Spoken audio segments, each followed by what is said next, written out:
देवाची मुंबई करीत, काही बी करीत, खरंय का? बाळासाहेबांना आज राजग्रहाची ताकद ही आहे की सत्तेत कुणी पण असू दे, काही बिघाड झाला, काही भानगड झाली तरी पहिलं राजग्रहावर यावं लागतंय आणि मग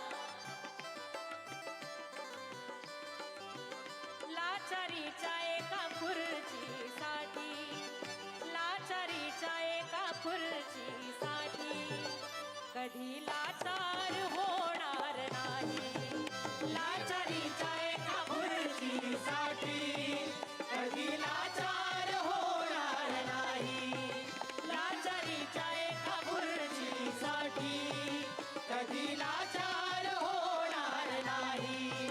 भीमराया तुझ्या घराण्याला कधी बेईमान होणार नाही.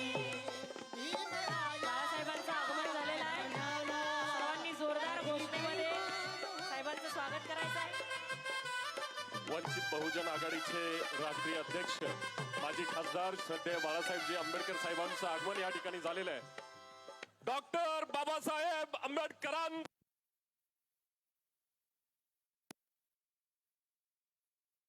छत्रपती शिवाजी महाराजांचा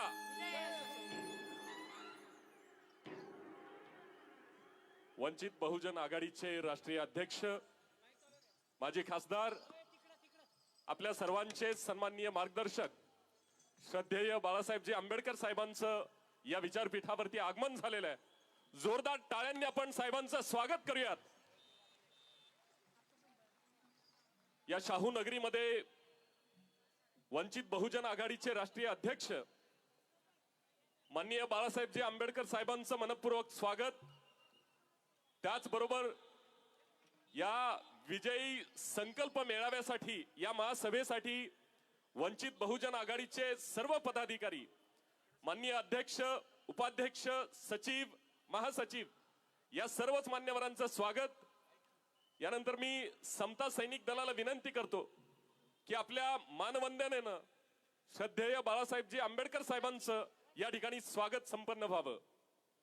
सर्वच महापुरुषांना त्रिवार वंदन.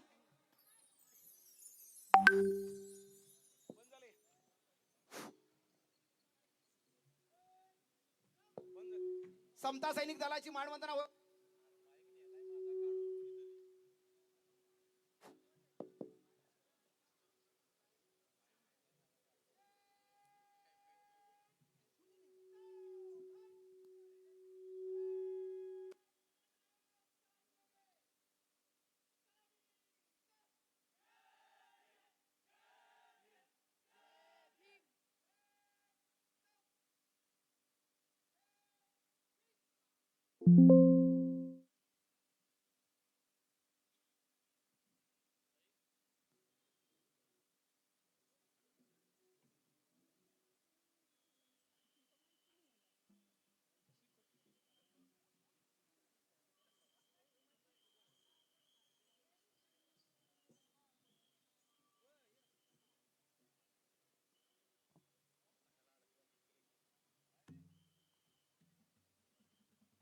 हॅलो.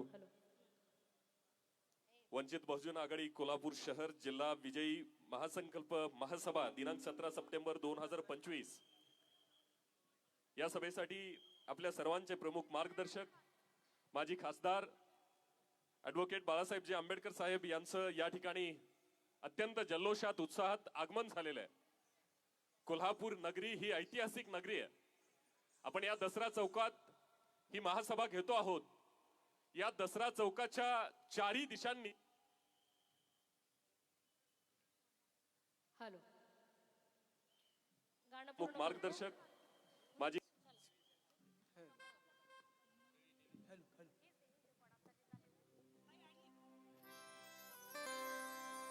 अतिशय योग्य वेळी मी हे गाणं म्हणते आहे. बाळासाहेब मंचावर आहेत आणि ज्यांच्यासाठी हे गाणं आहे, लिहिलं आहे, त्यांच्या समोर हे गाणं म्हणणं हे एक भाग्य असतं. म्हणून हे गाणं अतिशय योग्य वेळेला सुरू आहे. तुझ्या नातवाच्या रूपात बाबा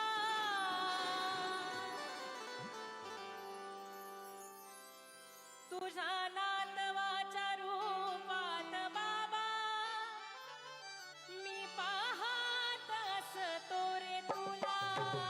तुझ्या नातवाच्या रूपात बाबा मी पाहत असतो रे तुला. तुझ्या नातवाच्या रूपात बाबा मी पाहत असतो रे तू. कैलास दादा या गीताचे लेखक कैलास राऊत आहेत. कैलास दादा त्या वामना परी. पण आता मी गाते म्हणून माझं नाव टाकते. शीतल सचिन त्या वामना परी. शीतल सचिन त्या वामना परी.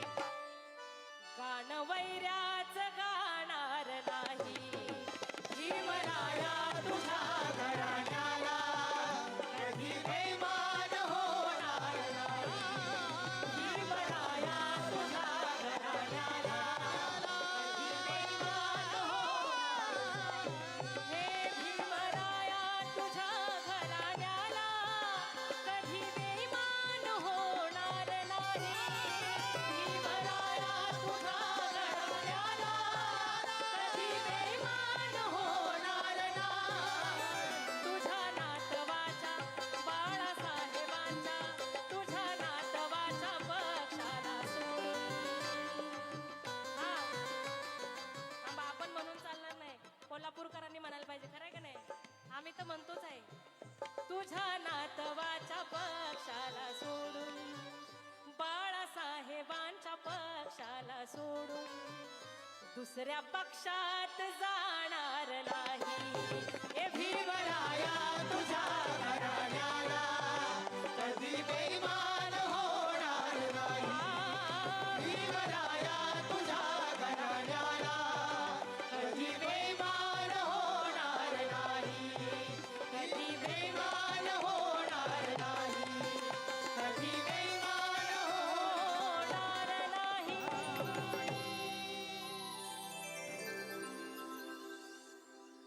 आणि ज्या वंचित बहुजन आघाडीची ही संकल्प महासभा आहे त्या वंचितचं विजयी गीत वंचितचं थीम सॉन्ग तुमच्या समोर घेतो आणि मग आम्ही थांबू.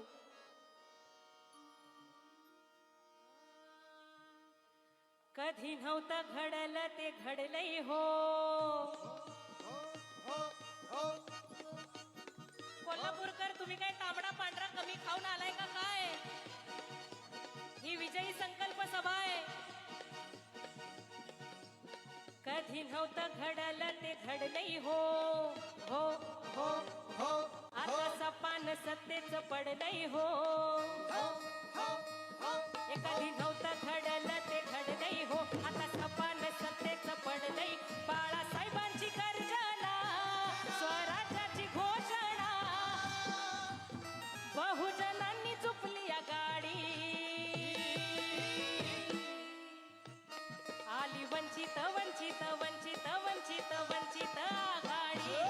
आली वंचित वंचित वंचित वंचित वंचित आघाडी. आली वंचित वंचित वंचित वंचित बहुजन आघाडी.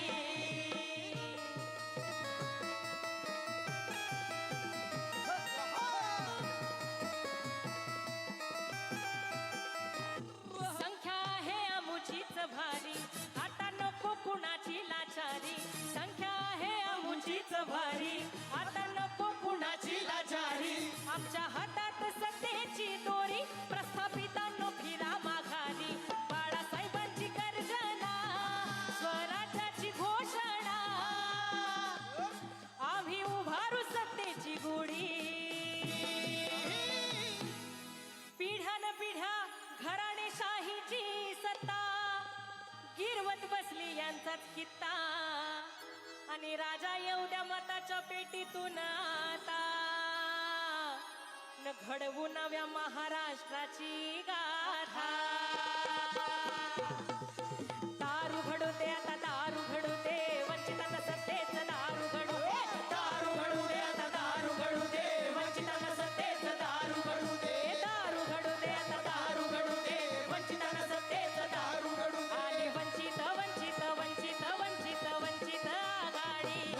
आली वंचित वंचित वंचित वंचित बहुजन आघाडी.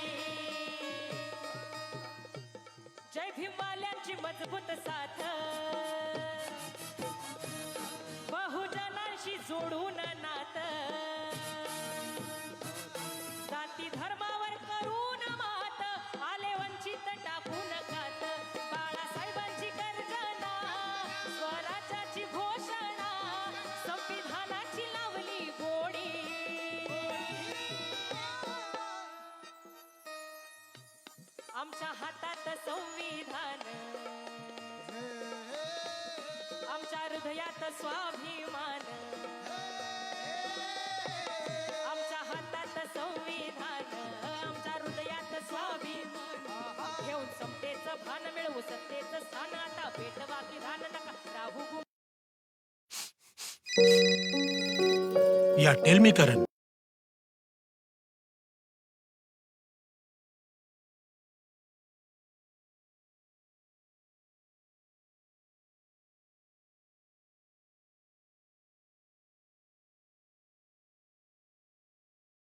वंचित आघाडी आली वंचित वंचित वंचित वंचित बहुजन आघाडी आली वंचित वंचित वंचित वंचित वंचित आघाडी आली वंचित वंचित वंचित वंचित बहुजन आघाडी आली वंचित वंचित वंचित वंचित वंचित आघाडी आली वंचित वंचित वंचित वंचित बहुजन आघाडी.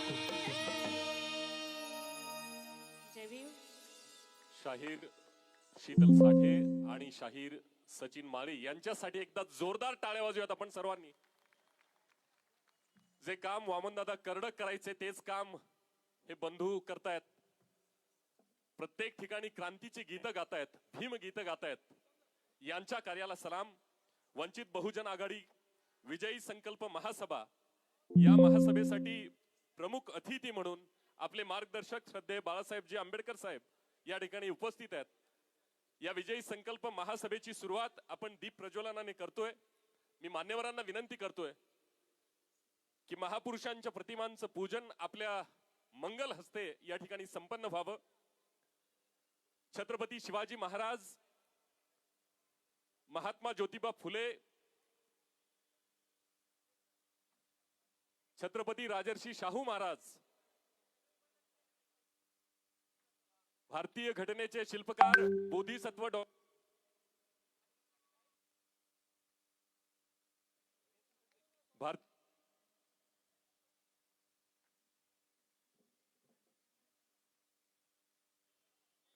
सर्वच मान्यवरांच्या मंगल हस्ते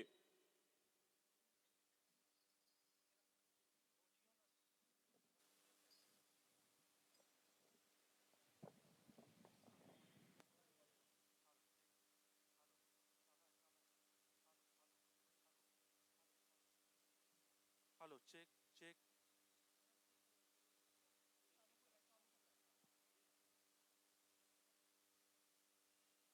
hello check check hello hello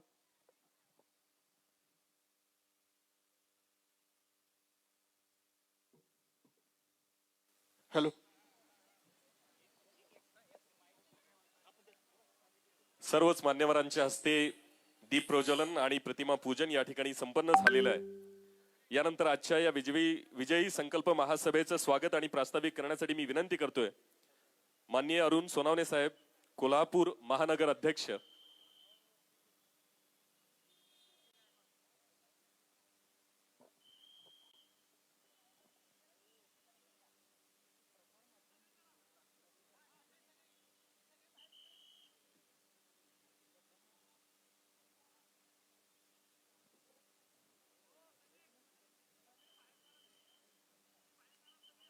सर्वांना सविनय जय भीम.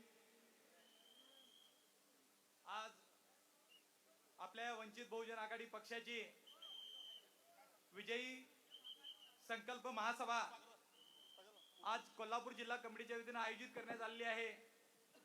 या सभेला आपल्याला मार्गदर्शन करण्यासाठी वंचित बहुजन आघाडी पक्षाचे आपले सर्वांचे लाडके आणि सन्माननीय श्रद्धेय बाळासाहेबजी आंबेडकर आपल्याला उपस्थित राहिले आहेत. या कार्यक्रमाचे अध्यक्ष आमचे कोल्हापूर जिल्हाध्यक्ष उत्तरचे जनार्दनजी गायकवाड, दक्षिणचे बाबूराव आयवाळे सर. या कार्यक्रमासाठी प्रामुख्यानं उपस्थित झालेले राज्य कमिटीतील पदाधिकारी तसेच आमच्या राष्ट्रीय उपाध्यक्षा माननीय डॉक्टर क्रांतीताई सावंत, आमच्या पक्षाचे मुख्य प्रवक्ते माननीय सिद्धार्थ मोकळे दादा, राज्य उपाध्यक्ष व तसेच राज्य प्रवक्ता व उपाध्यक्ष प्राध्यापक सोमनाथजी साळुंके सर, माननीय इम्तियाजजी नदाब साहेब राज्य प्रवक्ता व समोर उपस्थित बंधू आणि भगिनींनो, या सर्वांचं मी स्वागत करतो. तसेच मी जिल्हा कमिटीच्या वतीनं माननीय बाळासाहेबांचा सत्कार करण्यासाठी सर्वांना विनंती करतो.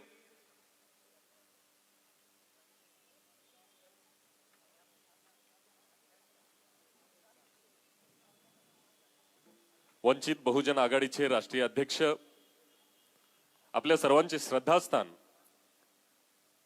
माननीय ॲडव्होकेट प्रकाशजी तथा बाळासाहेब आंबेडकर साहेबांचा सत्कार शहर आणि जिल्हा कार्यकारिणीच्या वतीने या ठिकाणी संपन्न होतो आहे. या सत्काराला आपण जोरदार टाळ्यांनी अनुमोदन देऊयात. आदरणीय बाळासाहेबजी आंबेडकर साहेबांच्या डोक्यावरती कोल्हापुरी फेटा, प्रेमाचं प्रतीक म्हणून स्नेहवस्त्र आणि पुष्पहार अर्पण करून या ठिकाणी आदरणीय बाळासाहेबांचा सत्कार या ठिकाणी संपन्न होतोय. जोरदार टाळ्यांनी आपण या सत्काराला अनुमोदन देऊयात. या विजय असो. हम तुम्हारे साथ है. विजय असो.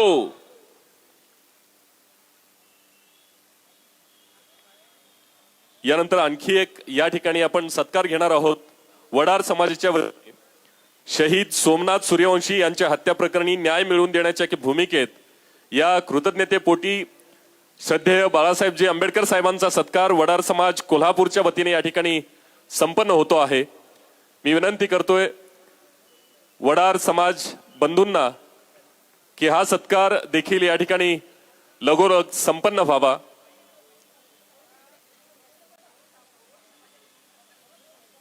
या देशामध्ये किंवा राज्यामध्ये जेव्हा जेव्हा वंचित घटकांवरती, शोषित घटकांवरती अन्यायाची भूमिका आपल्याला दिसते, तेव्हा एक आवाज आपल्या सर्वांसोबत आशीर्वादाच्या रूपाने ठामपणे उभा असतो. तो आवाज म्हणजे आपल्या सर्वांचे श्रद्धेय बाळासाहेबजी आंबेडकर साहेब यांचा सत्कार या ठिकाणी वडार समाजाच्या वतीने या ठिकाणी होतो आहे. त्यानंतर ओबीसी समाजाच्या वतीने देखील आदरणीय बाळासाहेबजी आंबेडकर साहेबांचा सत्कार या ठिकाणी घेणार आहोत.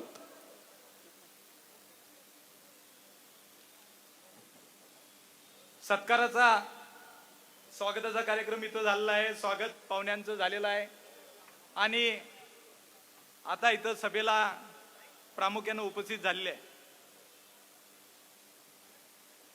बंधू आणि भगिनींनो, आजची सभा ही कुणाला सांगायची गरज नाही की इथं वडार समाजाच्या वतीने जो सत्कार होत आहे, 2 मिनिट आपण तो सत्काराचा कार्यक्रम संपन्न होते.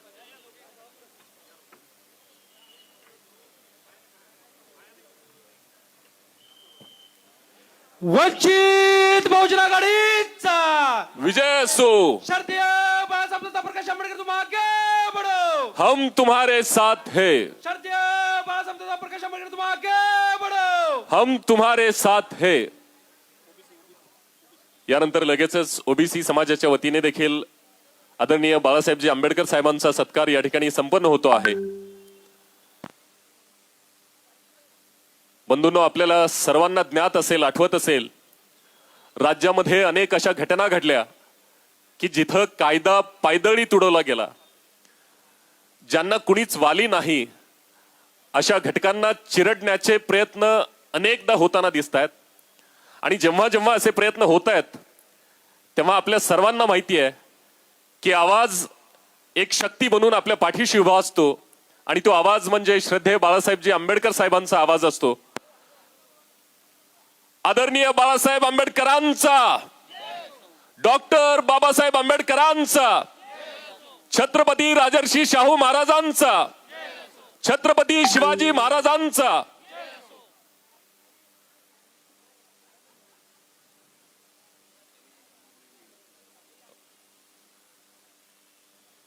विनंती करतोय अरुणजी सोनवणे साहेब.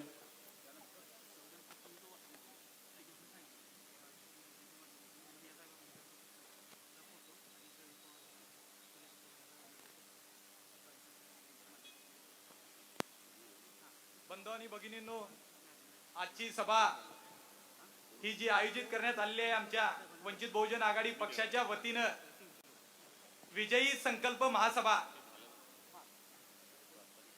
आज महाराष्ट्र राज्यामध्ये स्थानिक स्वराज्य संस्थांच्या ज्या निवडणुका लागलेल्या आहेत, आपण बघतोय जिल्हा परिषदेच्या निवडणुकीचा काय गोळ झालाय, महापालिकेच्या निवडणुकीचा काय गोळ होत आहे, आरक्षणाचं काय होत आहे,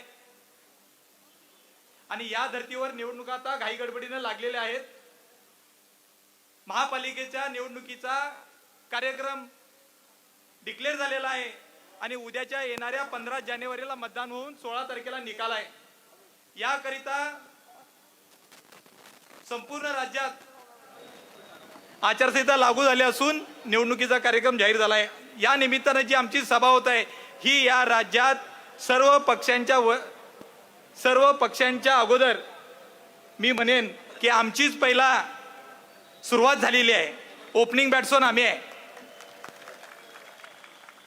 ज्या पद्धतीने आज आम्ही ओपनिंग बॅट्समन म्हणून सुरुवात करतोय, तर इथं साहेब आम्ही 81 रनाचं टार्गेट आहे, पण अर्धशतक केल्याशिवाय सोडायचं नाही असं तरी प्रयास करतो. आपण बघतोय कोल्हापुरात बरेच प्रश्न आहेत. कोल्हापुरात पाण्याच्या पाईपलाईनचा प्रश्न आहे. थेट पाईपलाईन झाली. थेट पाईपलाईन जरी झाली तरी ऐन गणपतीत आपल्याला पाण्यासाठी वणवण करावं लागलं.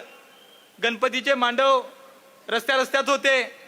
झोपडपट्टीत गरीब लोकांच्या याच्यामध्ये टँकर पुरवताना पाणी टँकर जात नव्हते मांडव असल्यामुळं. तेथे आम्हा जनतेला, या गरीब जनतेला सगळ्या पाण्यासाठी वणवण करावं लागलं. ऐन गणपतीत गणेशोत्सव काळामध्ये पाणी आपल्याला मिळालं नाही. प्रशासन करतंय तरी काय? या जिल्ह्यातले नेते मंडळी करतात तरी काय? का पालकमंत्र्याचं लक्ष नाही आहे? का आमदार साहेबांचं लक्ष नाही आहे? हा संशोधनाचा विषय आहे. प्रश्न आहे तिथंच आहेत. जे ते फक्त आपलं निवडणुका येतात, आश्वासनं देतात, आपली पोळी भाजून घेतात आणि निघून जातात. पण जनता आहे तिथंच आहे. म्हणून माझा या खऱ्या अर्थाने या सर्वांना प्रश्न आहे की जनतेला कोण वाले आहे का नाही. म्हणूनच आम्ही वंचित बहुजन आघाडी म्हणून सर्वसामान्यांच्या प्रश्नासाठी आणि सर्वसामान्यांचा जो अन्याय होत आहे त्या सर्वांसाठी एकमेव, या सर्वांसाठी जर कोण उभं राहत असेल तर फक्त आणि फक्त एकमेव म्हणजे आदरणीय बाळासाहेब आंबेडकर साहेब. आज सभेला सुरुवात होताना बऱ्याच लोकांचे फोन आले, अहो सभा होणार आहे का नाही. मी म्हटलं का आमची सभा तर ठरलेली आहे.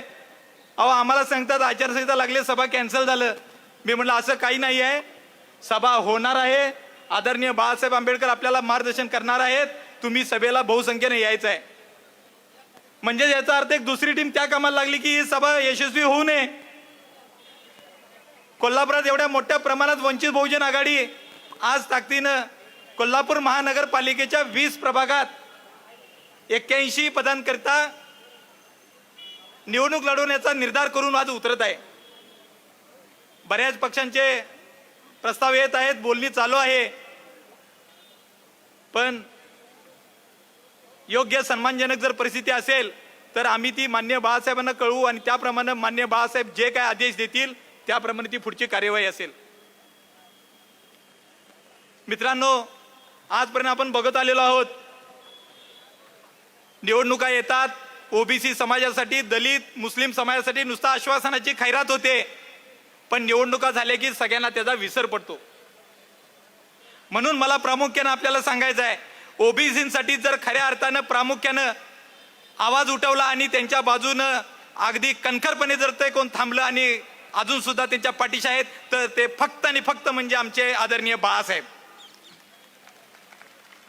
म्हणून मला ओबीसी समाजातील लोकांना तसेच इतर आपल्या सर्व बहुसमाजातील लोकांना सांगायचं आहे, निवडणुका परत आलेल्या आहेत, परत तुम्हाला आश्वासनांची खैरात होणार आहे, परत तुमच्यावर आणि काय काय बरेच आश्वासने दिली जाणार आहेत. त्या सगळ्याला बळी न पडता आपण वंचित बहुजन आघाडीच्या उमेदवारांच्या पाठीशी राहायचं आहे. आम्ही पण ही निवडणूक करो या मरो आणि जिंकण्याच्याच हिशोबाने लढणार आहोत. मग ते तन मन धन अगदी जो सच्चा कार्यकर्ता आहे त्यालाच उमेदवारी देण्यात येईल. नाहीतर बाकीचे पक्ष सांगत आहेत की ज्याची निवडून येण्याची क्षमता आहे, ज्याच्याकडे प्रचंड पैसा आहे त्याला उमेदवार देणार. का बाबांनो, गरीब उमेदवारांना का उभं राहायचं नाही का? त्याला पण लोकशाहीनं हक्क दिलाय ना. तर आपण एखाद्या गरीब उमेदवाराला सुद्धा उमेदवारी दिली पाहिजे. त्याच्यात जर ते पोटेन्शियल असेल, निवडून येण्याची क्षमता, आपण जर त्याला ताकद दिली, जरा पुशअप केलं तर निश्चितच निवडून येईल. तुम्ही नुसता जर धनदांडक्यांना आणि घराणेशाहीच्या लोकांना जर तिकीट देणार असाल तर ते अजिबात आम्ही खपवून घेणार नाही. म्हणूनच आम्ही वंचित बहुजन आघाडीच्या माध्यमातून 81 जागांकरता निवडणूक लढवण्याचा निर्धार केला आहे. अजून बरेच वक्ते बोलणार आहेत, त्यामुळे आता मी तर जास्ती वेळ घेणार नाही. आज आपण सगळ्याला ज्यांची आतुरतेनं वाट बघत आहोत, माननीय बाळासाहेबांना ऐकायला आपण सगळी जमलेलो आहोत. त्यामुळे मी इथं थांबतो. जय भीम, जय हिंद, जय शिवराय. यानंतर मी विनंती करतोय अरुणजी सोनवणे साहेब, शहराध्यक्ष, की आपल्या हस्ते आदरणीय बाळासाहेबजी आंबेडकर साहेबांचा एक सत्कार या ठिकाणी संपन्न व्हावा. यानंतर मी विनंती करतोय माननीय बाबूराव ऐवाळे, जिल्हाध्यक्ष कोल्हापूर दक्षिण, माननीय अरुण सोनवणे साहेब, कोल्हापूर महानगर अध्यक्ष, यांच्या हस्ते आदरणीय बाळासाहेबजी आंबेडकर यांचा सत्कार संपन्न होतोय.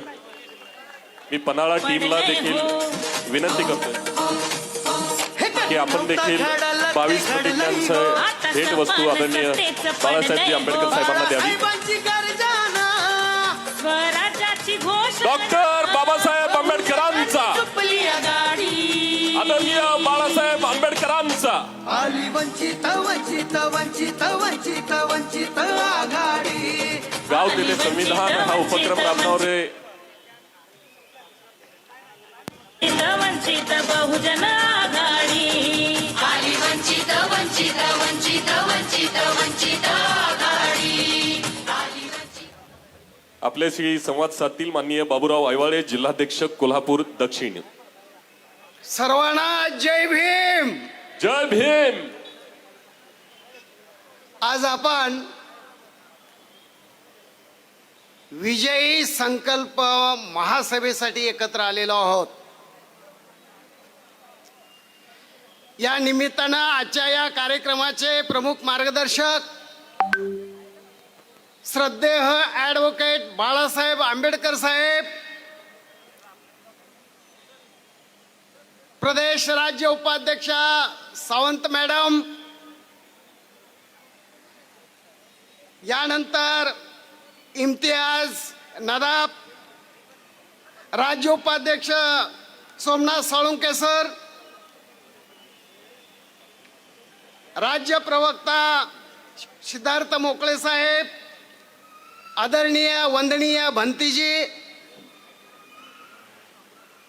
कोल्हापूर दक्षिणचे, कोल्हापूर उत्तरचे जिल्हाध्यक्ष आदरणीय गायकवाड सर, कोल्हापूर महानगरपालिकेचे आणि ज्यांनी हा कार्यक्रम घडवून आणला, आम्हासारख्या सामान्य कार्यकर्त्यांना या ठिकाणी ज्यांनी उभं केलं, ते अरुणजी सोनवणे, व्यासपीठावरतील इतर उपस्थित असलेले सर्व पदाधिकारी आणि समोर बसलेल्या माझ्या बंधू आणि भगिनींनो,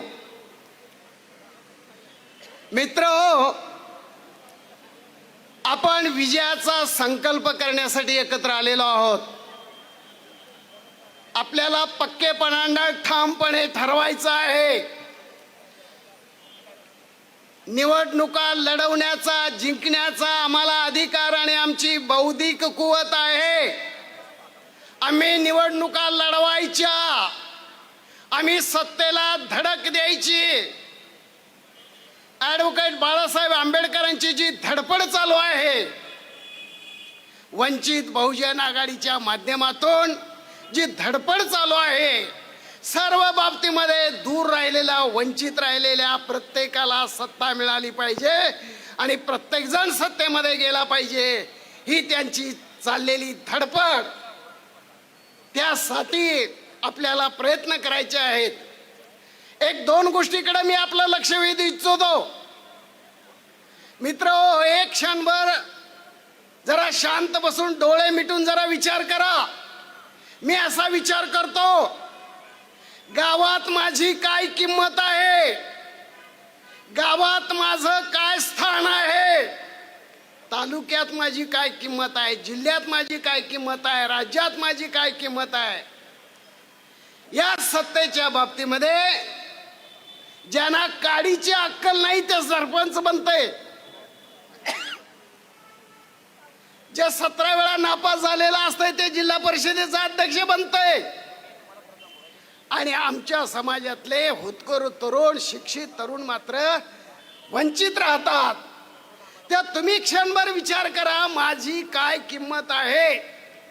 जर तुमच्या मनानं जर होकार दिला, हो तुझी किंमत आहे, तर ठीक आहे.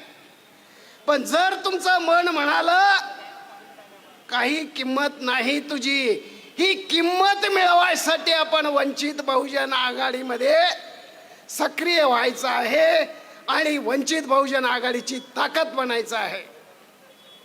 मित्रहो, आम्ही ज्यावेळेला हायस्कूलमध्ये कॉलेजमध्ये होतो त्यावेळेला बाबासाहेबांची जयंती करत असताना गावामध्ये बाबासाहेबांची मिरवणूक येऊ दिली जायची नाही. आमच्या अंगाचा तीळ पापड व्हायचा, आमचं रक्त सळसळायचं, आणि त्यावेळेला शर्टाची बटणं काढून बनियान ताणून आम्ही घोषणा देत होतो, दिल फाड़ के देखो आंबेडकर. काय घोषणा होती आमच्या? दिल फाड़ के देखो आंबेडकर, बाबासाहेब आंबेडकर. मित्र हो, आमचा सूर्य आता पश्चिमेकडच्या क्षितिजाकडे झुकलेला आहे. या शेवटच्या टप्प्यामध्ये माझ्यासारख्या वयस्क माणसांची एक इच्छा आहे, एक अपेक्षा आहे, मला अनुभवायचं आहे, मला पाहायचं आहे, मला ऐकायचं आहे. इथं जमलेल्या आणि महाराष्ट्रातल्या वंचित बहुजन आघाडीच्या कार्यकर्त्यांनी, भीम सैनिकांनी, बाबासाहेबांचा मी अनुयायी आहे असं जो म्हणतो, जो नाव घेतो, त्या प्रत्येक तरुणांच्याकडून मला ऐकायचं आहे, पाहायचं आहे. दिल फाड़ के देखो बाळासाहेब आंबेडकर, दिल फाड़ के देखो बाळासाहेब आंबेडकर. ठीक आहे मित्रांनो, मी या ठिकाणी थांबतो. जय भीम. जय भीम. यानंतर विनंती करतोय माननीय इम्तियाज नदाफ, राज्य कमिटी सदस्य, कृपया आपण आपले विचार या ठिकाणी प्रकट करावेत. बहुजन हिताय पालक, हिंदवी स्वराज्य संस्थापक, राजाधिराज योगीराज, गुणवंत पूनवंत शीलवंत यशवंत कीर्तिवंत श्रीमंत छत्रपती शिवाजी महाराज, मा जिजाऊ, मा हिल्या, माता सावित्री, माता रमाई, मा फातिमा, क्रांतीसूर्य महात्मा ज्योतिबा फुले, राजर्षी शाहू, विश्वरत्न डॉक्टर बाबासाहेब आंबेडकर, साहित्यरत्न अण्णाभाऊ साठे, आद्य क्रांतीवीर राजे ओमाजी, या सर्व महापुरुषांना स्मरून आज कोल्हापूरच्या या दसरा चौकात आदरणीय बाळासाहेब आंबेडकरांच्या नेतृत्वामध्ये, त्यांच्या प्रमुख उपस्थितीमध्ये ह्या विजयी संपन्न मेळाव्यासाठी आपण सर्व इथं जमात. आता साहेबांचे सत्कार झाले, त्या सत्कारामध्ये एक सत्कार होता, तो वडार समाजाच्या वतीनं होता. सोमनाथ सूर्यवंशी शहीद, त्यांना जो न्याय साहेबांनी मिळवून दिला त्याबद्दलचा तो सत्कार होता. दुसरा सत्कार ओबीसी समाजाच्या तर्फे होता. पण आता माझं नाव आणि माझी दाढी बघितल्यानंतर तुम्हाला कळलं असेल मी कोणाचा आहे. काय जॉब पर हूँ, बस अभी ऑफिस पहुंचा हूँ.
वातावरण काय म्हणले तर म्हणलं साहेब एकदम भीतीचं वातावरण आहे, माणसं फार दबावाखाली दिसत आहेत, हे काय घडायला लागले.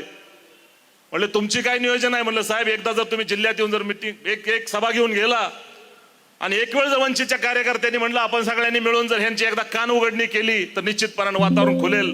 साहेबांनी अर्जंट 7 ऑक्टोबर 2023 तारीख दिली आणि सातारमध्ये सभा घेतली. आम्ही 14-15 हजार लोकांच्या उपस्थितीमध्ये झालेली ती सभा. त्या सभेमध्ये आमचे प्रवक्ते, आमचे कार्यकर्ते, आमच्या पक्षाच्या तमाम नेत्यांनी ज्या पद्धतीनं ती सभा गाजवली त्याच्यानंतर ही क्यू गेली 2-3 वर्ष पूर्णपणे शांत आहे. लक्षतीर्थ वसाहतीनंतर एक सोलापूरमध्ये शास्त्रीनगर आहे. त्या सोलापूरच्या शास्त्रीनगरमध्ये मुसलमानांच्या वस्तीमधून मिरवणूक चालली होती. मुसलमानांनी दगडफेक केली म्हणून त्यांच्यावर गुन्हे दाखल करण्यात आले, हाफ मर्डरच्या केसेस टाकण्यात आल्या. अचानक उठून 10-15 पोरं उचलायला सुरुवात झाली. तिथल्या कार्यकर्त्यांचा मला फोन आला, इम्तियाज भाई ऐसा रात को हो रहा है. साहेबांना मी फोन केला, साहेब म्हणले इम्तियाज सकाळी भेट. मी साहेबांना भेटायला गेलो, साहेबांनी फोन केला आणि डिपार्टमेंटला सांगितलं बाबा काय झालं. म्हणले त्यांनी अशा पद्धतीने दगडफेक केली. म्हणले तुम्हाला त्यांच्या गल्लीतनं जायला त्या मिरवणुकीला परवानगी द्यायच्या कुणी सांगितलं, कशा म्हणून दिली. आणि त्यांनी जर स्वतःच्या गल्लीत आल्यानंतर दगडफेक केली असेल तर ह्याला काय फक्त अटॅक म्हणतात का, ह्याला सेल्फ डिफेन्स म्हणतात. दुसऱ्या मिनिटाला तो विषय थांबला. मित्रांनो, मी ज्या मान खटावमध्ये होतो त्या मान खटावमधल्या तब्बल 22 ते 19 गावांमध्ये मित्रांनो टिपू सुलतानचं स्टेटस ठेवलं म्हणून लोक तरुण पोरांना जमिनीवर नाक रगडा लावण्याचे प्रकार घडले. या संविधानाचे अधिकार वापरल्यानं संविधान मजबूत होतं. झुंडशाहीचा वापर केल्यानं संविधानाचे अधिकार नाकारले जातात आणि संविधानाचे अधिकार नाकारले गेल्यामुळे, संविधानाचे हक्क नाकारले गेल्यामुळे, संविधान न वापरल्यामुळे संविधान कमजोर होतं. मुसलमानांना औरंगजेबाच्या स्टेटसवरून, टिपू सुलतानच्या स्टेटसवरून ज्या पद्धतीनं झुंडशाहीनं प्रताडित केलं, त्यानंतर संविधानाची ताकद दाखवण्यासाठी की तुम्हाला जर रोखायचंय कुणाला कुठं जाण्यासाठी, कुणाचा प्रचार प्रसार करण्यासाठी, शासन तुमचं आहे, प्रशासन तुमचं आहे, कायदा करा, हे ठणकावून सांगणारे बाळासाहेब आंबेडकर होते. मला वाईट वाटतं कोल्हापूरच्या मुसलमानांनो, आज ती वेळ होती तुम्हाला त्या गोष्टीचं कुठेतरी कृतज्ञता व्यक्त करता आली असती. वडार समाजानं एक त्यांच्यासाठी काम केलं, त्याची एवढी मोठी जाणीव ठेवली. महाराष्ट्राच्या कानाकोपऱ्यातून वडार समाज थँक्यू म्हणाले तो साहेबांना. तुम्हाला काय झालंय, या मुस्लिम बोर्डिंगच्या समोर उभा राहून विचारतो मी, यार तुम्हाला काय झालंय. ह्या कोल्हापूर पासून साहेब गेल्या 15 दिवसापूर्वी 40 किलोमीटरवर एक गाव आहे. त्या गावामध्ये 150 मुसलमानांची घरं आहेत. एक उर्दू शाळा आहे. त्या उर्दू शाळेत जाणाऱ्या मुलींना मखनी नाही घालायची, पोरांनी टोप्या नाहीत घालायच्या, शाळा उर्दू आहे. हे मुसलमानांवर दबाव टाकला गेला. त्या गावानं ते गुपचूप मान्य केलं. साहेबांनी 50 वेळा मीडियामध्ये सांगितलं तुम्ही झगडायसाठी, लढायसाठी रस्त्यावर उतरा, मी तुमच्या बरोबर आहे. 50 प्रकरणं साहेबांनी अंगावर घेतली. पण यांचं झालंय कसं, तुम लढो हम कपडे सांभाळते. साहेबांनीच लढायचं, साहेबांनीच जिंकायचं, हे फक्त टाळ्या वाजवणार. कधी संविधानाच्या नावावर तर कधी आणखी कुठल्या गैरप्रकाराच्या नावावर वंचित बहुजन आघाडीचा परफॉर्मन्स ढासळण्यासाठी ह्या बांडगुळ राजकारण करणाऱ्या सेक्युलरवाद्यांनी वंचितचे जे हाल केलेत, खऱ्या अर्थानं महानगरपालिका ही या कोल्हापूरच्या मुसलमानांसाठी संधी आहे. बाळासाहेबांच्या उपकारांची खरंच परतफेड करायची असेल तर लढताना आम्ही काय लढतो आणि कशा जीवाच्या आकांतानं लढतो ते आमचं आम्हाला माहित आहे. वंचित बहुजन आघाडीचे एक कार्यकर्ता लढताना मला कोणीतरी विचारलं काय म्हणून इम्तियाज भाई एवढे मोठ्या फाईट घेत बसता, कशासाठी बा एवढे बाळासाहेब तगातगा करतात. हे भांडवलदारांचं राज्य आहे, भांडवलदारांची टक्कर आहे आणि भांडवलदारांची लढायचं असेल तर इम्तियाज भाई एवढं सोपं नसते. तुम्ही लढता कशाच्या जीवावर. त्याला सांगितलं आंबेडकर चळवळीचा गरमजाळ रक्त छातीत घेऊन छातीचा कोट करून संविधानाच्या जीवावर लढतो. ज्याच्या नावानं धडकी भरते ते आंबेडकर नावानं लढतो. ही चळवळ आंबेडकरी चळवळ आहे मित्रांनो. या मुसलमानांकडनं अपेक्षा आहे की तुम्ही कुठंतरी चळवळ शिका. मी साहेबांपाशी बसल्यानंतर बऱ्याच वेळा मजेशीर म्हणतो, परवा एका केडरमध्ये पण म्हणलो, आमचं झालंय कसं, जहागिरी गए तो परवा नाही लेकिन मिजाज नाही छोडेंगे. चळवळ शिकायची म्हणलं की अपमान वाटायला लागलाय, चळवळीत जगायचं म्हणलं की अपमान वाटायला लागलाय. आम्हाला निवडणुकीला उभं राहिल्यानंतर परवा माझा उमेदवारी अर्ज भरून झाला. त्याच्यानंतर मी मुसलमानांच्या दारात जायला कार्यकर्त्यांना सांगितले आपण सगळ्या मुसलमानांच्या दारात जायचं आणि त्याला म्हणायचं बाबा 50 दे, 100 दे, 500 दे, 1000 दे, पण पैसे दे चळवळीला. का तर मदरशाला ह्याला दान द्यायचं कळतं, ह्याला मशिदी बांधायच्या कळत्यात, मशिदी पडताना सांभाळायच्या कळत नाहीत. आणि चळवळ उभी करून त्यातनं नेतृत्व घडवायचं समाजाला कळत नाही. माझं विनंती आहे कोल्हापूरच्या मुसलमानांना, ही खरी वेळ आहे. ना मनुवादी ना गांधीवादी, कोल्हापुर की महानगरपालिका झंडा लहराएगा आंबेडकरवादी. अरुणराव हाफ सेंचुरी कराच, पण परफॉर्मन्स त्याचाच झाला पाहिजे. आंबेडकर नावाला शोभणारा झाला पाहिजे. RSSच्या छाताडावर नाचणाऱ्या सुजातदादा आंबेडकरांच्या भविष्यासाठी झाला पाहिजे. बाळासाहेब आंबेडकरांच्या सूर्यासारख्या तळपत्या नेतृत्वासाठी झाला पाहिजे. हम लड़े तो क्या लड़े, जीतने वालों से ज्यादा हम तुम्हारे जहनों पे आकर लढे, अशी आग निर्माण झाली पाहिजे. मित्रांनो, मला दुःख वाटतं त्या गोष्टीचं की ज्या समाजातून मी येतो त्या समाजाच्या वतीनं जी कृतज्ञता मांडली गेली पाहिजे ती होत नाही. म्हणून आज भाषणाचे मूळचे काय आणखी विषय आहेत त्या सगळ्या विषयांना बगल देत मी हे अतिशय मानसिकदृष्ट्या आतून दुःखी होऊन हे सगळं बोललो. मला अपेक्षा आहे तुम्ही हा मेसेज इथल्या मुसलमानांच्या घराघरापर्यंत पोहोचवाल. एक नाही, दोन नाही, 100 पेक्षा जास्त प्रकरणं पश्चिम महाराष्ट्रात आहेत. तुमचे कोल्हापूरचे महत्वाचे नेते गेले होते अतिक्रमण काढायला विशाळगडावर, जाऊन आले आणि तिकडे गजापूरची मस्जिद जाळली. कुणी जाळली म्हणायचं धाडस या महाराष्ट्रातल्या कुठल्या सेक्युलरवादी भांडुळाच्या छाताडात नाही. पण बाळासाहेबांनी प्रेस घेऊन सांगितलं कुणी जाळली आणि काय केलं. एवढं सगळं केल्यानंतर जर ह्याची कृतज्ञता व्यक्त होत नसेल तर हे मात्र माझ्यासारख्या कार्यकर्त्यासाठी शर्मेची बाब आहे. तुम्ही सर्वजण माझा हा निरोप ह्या कोल्हापूरच्या एका मुसलमानाच्या घरापर्यंत आणि कार्यकर्त्याच्या कानापर्यंत पोहोचवायला अशी अपेक्षा करतो आणि मी माझे लांबलेले 2 शब्द संपवतो. जय भीम, जय भारत. धन्यवाद साहेब. यानंतर विनंती करतोय जनार्दन गायकवाड, जिल्हाध्यक्ष कोल्हापूर उत्तर, कृपया आपण या ठिकाणी आपले विचार व्यक्त करावेत.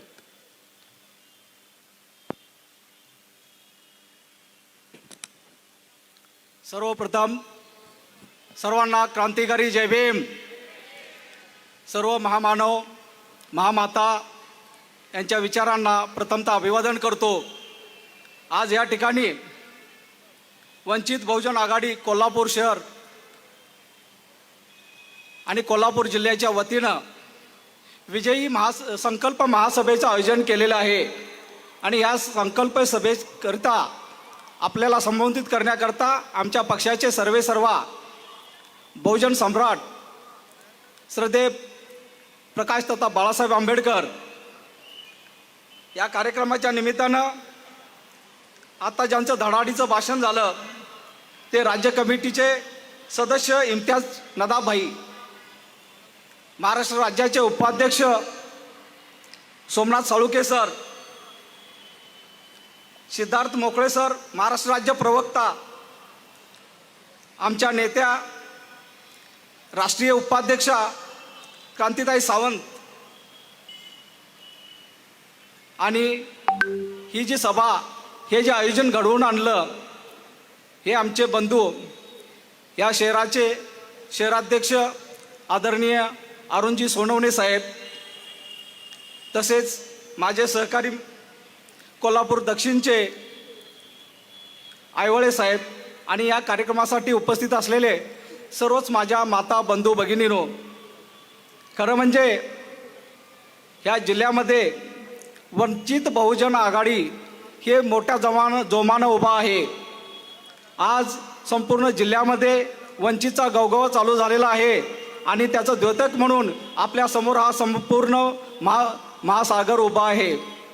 खरं म्हणजे आज आपण वंचित बहुजन आघाडीच्या माध्यमातून संपूर्ण जिल्ह्यामध्ये, महानगरपालिकामध्ये आणि संपूर्ण शहरामध्ये वंचित बहुजन आघाडीची ताकद दाखवून देण्याकरता आम्ही सर्वांनी वंचितची टीम यांनी एकत्र येऊन ह्या होऊ घातलेल्या महानगरपालिका, जिल्हा परिषद, तालुका पंचायतीच्या ज्या नगर इलेक्शन आहेत याकरता संपूर्ण ताकदीनिशी आम्ही इलेक्शन लढवण्याचा प्रयत्न करणार आहोत. आणि यामध्ये आमचे नेते श्रद्धेय बाळासाहेब आंबेडकर साहेबांनी जो आम्हाला आदेश दिला त्या आदेशाप्रमाणे आम्ही सर्वच मंडळी, साहेबांनी सांगितलं आम्हाला की जिल्हा लेवलला, तालुका लेवलला फक्त भाजप सोडून जे जे समविचारी पक्ष आहेत अशा पक्षांना एकत्र घेऊन आपण लढायचं. बंधूंनो, मला दुःख वाटतं.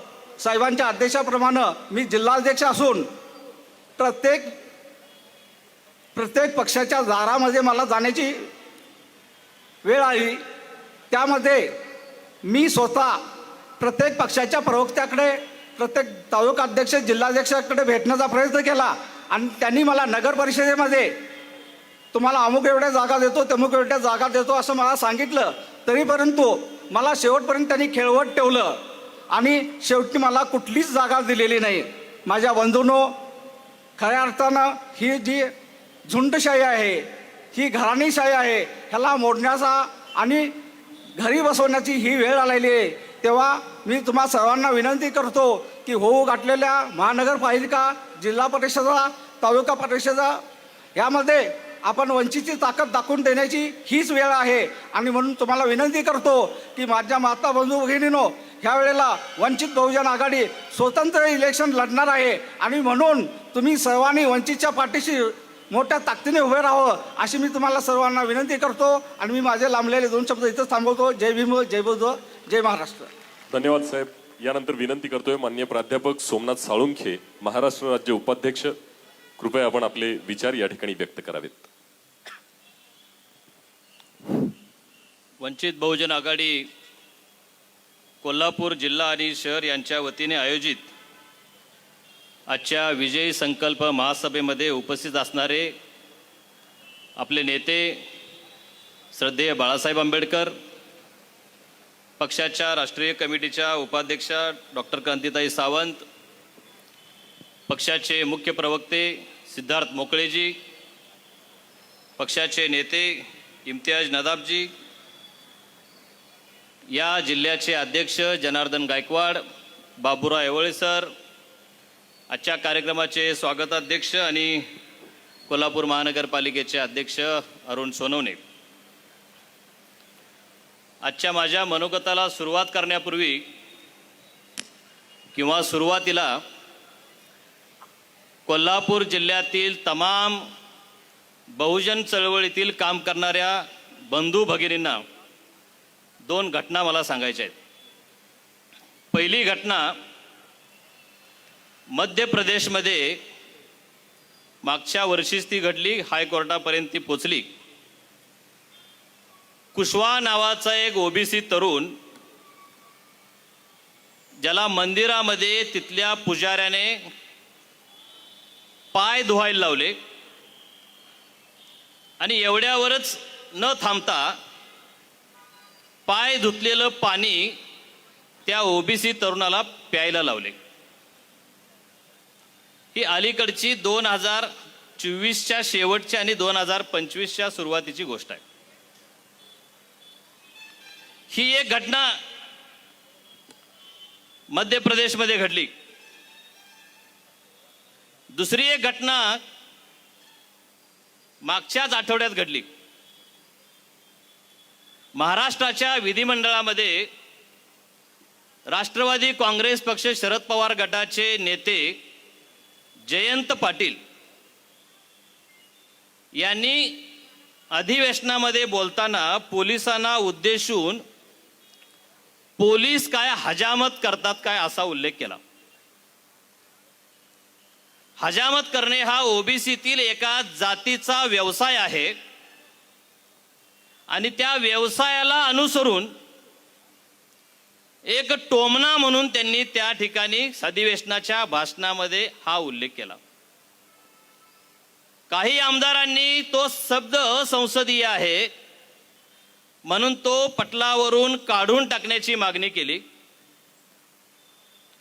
जयंत पाटलांनी त्या ठिकाणी आजपर्यंतचा माझ्या अनुभवानुसार तो असंसदीय नाही, तो ठेवला पाहिजे असा आग्रह त्या अधिवेशनातील भाषणामध्ये ठेवला.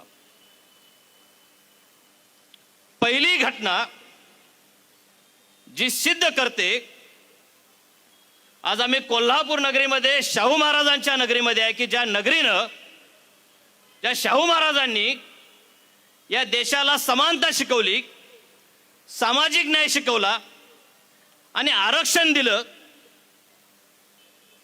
या जिल्ह्यातील नागरिकांना, विशेष करून शहरातील नागरिकांना मला सांगायचं आहे की संविधान लागू होऊन 75 वर्ष होऊन गेली, तरीही इथली मनुवादी विचारवृत्ती अजून संपत नाही. त्या पुजाऱ्याच्या डोक्यामध्ये असणारा ब्राह्मणी किडा अजून मरत नाही. आणि जयंत पाटीलांच्या रूपानं इथल्या प्रस्थापितांच्या डोक्यामध्ये असणारा सरंजामशाहीचा किडा अजून मरत नाही. आणखी एक घटना शिष्यवृत्तीच्या सराव परीक्षेमध्ये काही 15 ते 3 आठवड्याच्या पूर्वीची घटना आहे. एक प्रश्न आला होता परीक्षेमध्ये आणि विद्यार्थ्यांना प्रश्न विचारला होता की खालीलपैकी उच्च जात कोणती? ब्राह्मण, क्षत्रिय, वैश्य आणि शूद्र असे 4 पर्याय दिले होते. म्हणजे स्वातंत्र्यपूर्तीच्या संविधान लागूच्या 75 वर्षांनंतर सुद्धा अशा पद्धतीची वृत्ती या देशामध्ये जिवंत आहे. बहुजनांच्याकडे बघताना जात म्हणून बघायची वृत्ती अजून संपलेली नाही. गुणवत्तेचं मोजमाप न करता जातीनं बघण्याचा दृष्टिकोन अजून संपलेला नाही. ही मानसिकता भक्कम करण्याचं, अशा मानसिकतेला बळ देण्याचं घटना भारतीय जनता पार्टी विशेष करून सत्तेवरती आल्यानंतर जास्त होतात. आम्ही बारकाईनं बघितलं पाहिजे. जाती जातीमध्ये भांडणं, ओबीसी आणि मराठा समाजामध्ये भांडण, ओबीसीतल्या वेगवेगळ्या जातीमध्ये भांडण, हिंदू आणि मुस्लिमांच्या मध्ये भांडण, हिंदू आणि ख्रिश्चनांच्या मध्ये भांडण, आदिवासी आणि धनगर समाजामध्ये भांडण, आदिवासी, धनगर आणि इतर एसटी समूहामध्ये भांडण, एससी मधल्या सर्व जातीमध्ये वर्गीकरणाच्या नावाखाली भांडण. हे सुरू केव्हा होतं? हे भक्कम केव्हा होतं? हे वाढतं केव्हा? बीजेपी सत्तेत आले की हे वाढतं. देवेंद्र फडणवीसांनी एक वाक्य वापरलं आणि या देशातला ओबीसी, या विशेष करून महाराष्ट्रातला ओबीसी खुश झाला. देवेंद्र फडणवीस म्हणाले की बीजेपीचा डीएनए ओबीसी आहे. अरे बीजेपीचा डीएनए जर ओबीसी असेल तर ओबीसींच्या वरती सर्वात जास्त अन्याय तुमच्याच काळात का होतो याचं उत्तर देवेंद्र फडणवीसांनी दिलं पाहिजे. अरे ओबीसी डीएनए ना तुमचा. ओबीसीचं आरक्षण कुणाच्या काळामध्ये गेलं? ओबीसींना मिळणारा निधी कमी कुणाच्या काळामध्ये झाला? आणि ओबीसींना समानतेची वागणूक न देता जात म्हणून बघायला कुणी लावलं याचं उत्तर देवेंद्र फडणवीसांनी दिलं पाहिजे. आमची लोक खुश होतात. देवेंद्र फडणवीस म्हणाले की ओबीसी डीएनए, बीजेपीचा डीएनए ओबीसी आहे. आमचे ओबीसी लगेच भाजपच्या पाठीशी जायला पळतात. पण हे भाजप काय करतं? एक 2 उदाहरणं तुम्हाला देतो. लोकसभेच्या निवडणुकीच्या पूर्वी भारतीय जनता पार्टीने एक गोंडस योजना आणली, पीएम विश्वकर्मा. तुम्हाला सगळ्यांना ठाऊक आहे. रांगा रांगा लावून आम्ही अर्ज भरले. आम्हीच काय दाखवलं? तुम्ही नोंद करा, तुम्हाला 15,000 रुपयाचं टूलकिट मिळेल, तुम्हाला ट्रेनिंग मिळेल, ट्रेनिंगच्या दरम्यान 500 रुपये स्टायपंड मिळेल, 12,000 रुपये 24,000 रुपये व्याजामध्ये सवलत मिळेल. ती योजना कागदावरती बघितलं की आम्हाला कळू लागलं की एका कारागिराला, एका ओबीसीला जवळपास 1 लाख रुपये मिळणार आहेत. हिशोब करून बघा तुम्ही. कशी फसवणूक करणारी योजना आहे बघा. योजना जाहीर केली नरेंद्र मोदींनी आणि सांगितले की या देशातल्या प्रत्येक ओबीसी कारागिराला आम्ही ह्या योजनेचा लाभ देऊ. जवळपास 1 लाख रुपये प्रत्येकाला पोचतील अशी ही योजना आम्ही लागू करू. वास्तवता ठाऊक आहे तुम्हाला? अजूनही तुमच्या मोबाईलमध्ये त्या पीएम विश्वकर्माचं पोर्टल काढून बघा. 2.25 कोटी लोकांनी अर्ज केलेत. किती? 2.25 कोटी लोकांनी अर्ज केलेत. आणि जर 2.25 कोटी लोकांना जर या योजनेचा लाभ द्यायचा असेल तर सरकारकडे पैसे किती द्यायला पाहिजे? सरकारने 2.25 लाख कोटी रुपये द्यायला पाहिजेत. 2.25 लाख कोटीची तरतूद करायला पाहिजे. पण वस्तुस्थितीमध्ये असं नाही. वस्तुस्थितीमध्ये गेल्या 3 ते 4 वर्षामध्ये फक्त 6,900 कोटी रुपये त्या ठिकाणी या योजनेला दिलेले आहेत. आणि आज घडीला त्या पोर्टलवरती ही योजना बंद आहे. भरभरून मतदान केलं ओबीसीनी. आमच्यासाठी योजना आली, लाख लाख रुपये मिळतात. एकाने तरी हात वर करून सांगावं मला लाख रुपये मिळाले म्हणून. अशा फसव्या योजना बीजेपी आणते. ओबीसी महामंडळाला जो निधी द्यायला पाहिजे तो निधी ओबीसी महामंडळ स्थापन झाल्यापासून अजून दिलेला नाही. म्हणजे एका बाजूला निधी द्यायचा नाही, एका बाजूला आरक्षण काढून घ्यायचं, सामाजिक समानतेच्या माध्यमातून कुठलीही समानता द्यायची नाही, आणि ओबीसीच्या जातीमध्ये जात भक्कम कशी होईल याचं नियोजन करायचं. हे षडयंत्र भारतीय जनता पार्टी करते आणि आम्ही या षडयंत्राला बळी पडतो. मोठ्या तोंडाने मोदी सांगतात की मी ओबीसी आहे, बीजेपी ओबीसी साठी आहे, परंतु वस्तुस्थितीमध्ये हा प्रकार पूर्णपणे उलटा आहे. तमाम कोल्हापूर जिल्ह्यातील ओबीसींना, तमाम महाराष्ट्रातील ओबीसींना मला आव्हान करायचं आहे की आता बीजेपी आणि त्यांच्या मित्रपक्षांच्या भूलथापांना बळी पडायचं नाही, बीजेपीला मतदान करायचं नाही. आमची लोक हुशार. बीजेपीला मतदान करायचं नाही म्हणून लोकसभेला महाविकास आघाडीला मतदान केलं, विधानसभेला महाविकास आघाडीला मतदान केलं. थोडं अभ्यास करून बघावं ही विनंती तुम्हाला करतो. ज्या ज्या लोकांना तुम्ही मतदान केलं महाविकास आघाडीचे म्हणून, ते नेते आज कुठं आहेत याची जरा चौकशी तुम्ही करावी. मी लांबचं सांगत नाही. इथल्या करवीर तालुक्यामध्ये जो उमेदवार विधानसभेला काँग्रेसकडून उभा राहिला तो उमेदवार आज कुठं आहे? राधानगरीमध्ये जो उमेदवार महाविकास आघाडीकडून उभा राहिला तो उमेदवार आज कुठं आहे? इथल्या चंदगडमध्ये जो अपक्ष आमदार निवडून आला तो आज कोणत्या पक्षाच्या वाटेवर आहे? आणि सगळ्यात महत्वाचं, कागलमध्ये ज्या राजांनी शरद पवार गटाची उमेदवारी घेतली ते राजे आज कुठं आहेत? कोणत्या पक्षाच्या वाटेवर आहेत? तुम्ही विचार करायला पाहिजे. ही महाविकास आघाडी निव्वळ फसवणूक करणारी महाविकास आघाडी आहे. भारतीय जनता पार्टीला मतदान म्हणून, पर्याय म्हणून आम्ही ज्यावेळी देतो त्यावेळी हे मतं घेतात आणि मग ईडीच्या भीतीनं, इन्कम टॅक्सच्या भीतीनं आणि पदाच्या आमिषानं भाजपमध्ये उडी मारतात. ही महाविकास आघाडीची आजपर्यंतचा कारनामा आहे. आम्ही शहाणं झालं पाहिजे. तुम्ही बातम्या बघितला असाल लोकसभेच्या वेळच्या, महाविकास आघाडीमध्ये वंचित बहुजन आघाडीनं सामील व्हावं म्हणून चर्चा सुरू होती. तुम्हाला सगळ्यांना वाटलं असेल की जागा वाटपावरून ती चर्चा फिसकटली. पण तुम्हाला आठवतंय का? बघा, बाळासाहेबांनी काही मागण्या केल्या होत्या, त्यामध्ये एक प्रमुख मागणी होती. कोणती मागणी होती?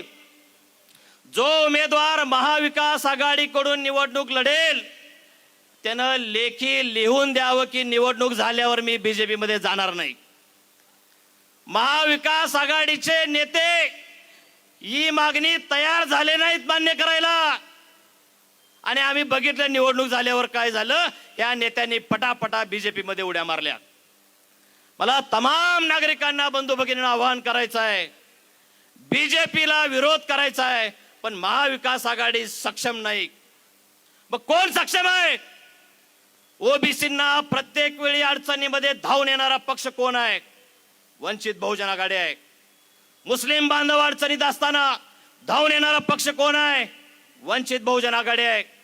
भटके विमुक्त असतील, आदिवासी असतील, वडार समाज असेल, आम्ही ज्यावेळी अडचणीमध्ये असतो त्यावेळी आमच्यासाठी धावून येणारा नेता कोण आहे? अरे श्रद्धेय बाळासाहेब आंबेडकर हा एकमेव नेता आहे की जो कायम आमच्या अडचणीला धावून आलेला आहे. आणि म्हणून आमच्या विचारांचं, बाळासाहेबांच्या विचाराचं, वंचित बहुजन आघाडीचं सरकार आणण्यासाठी वंचित बहुजन आघाडीला मतदान करणे हा एकमेव पर्याय आपल्या पुढे शिल्लक राहिलेला आहे. वंचित बहुजन आघाडीला मतदान करून आपण सगळे सत्तेमध्ये सहभागी होऊयात. आपल्या विचारानं चालणारं सरकार आपण निवडून आणूयात. या कोल्हापूरच्या महानगरपालिकेमध्ये, या कोल्हापूरच्या जिल्हा परिषदेमध्ये आणि या कोल्हापूरच्या 12च्या 12 तालुक्यातल्या पंचायत समितीमध्ये वंचित बहुजन आघाडीचे प्रतिनिधी निवडून गेले पाहिजेत नव्हे तर वंचित बहुजन आघाडी सत्तेमध्ये आली पाहिजे असा प्रण आपण या ठिकाणी करायचा आहे आणि वंचित बहुजन आघाडीला प्रचंड बहुमताने निवडून द्यायचं आहे. आजच्या या सभेच्या माध्यमातून महापालिकेच्या आणि स्थानिक स्वराज्याच्या निवडणुकीचं रणशिंग आपण फुंकलेलं आहे. आपण सर्वांनी वंचित बहुजन आघाडीच्या पाठीशी भक्कमपणे उभं राहावं असं आवाहन करतो आणि माझं मनोगत थांबवतो. जय भीम. धन्यवाद साहेब. यानंतर विनंती करतोय माननीय प्राध्यापक सिद्धार्थ मोकळे, महाराष्ट्र राज्य प्रवक्ता, वंचित बहुजन आघाडी.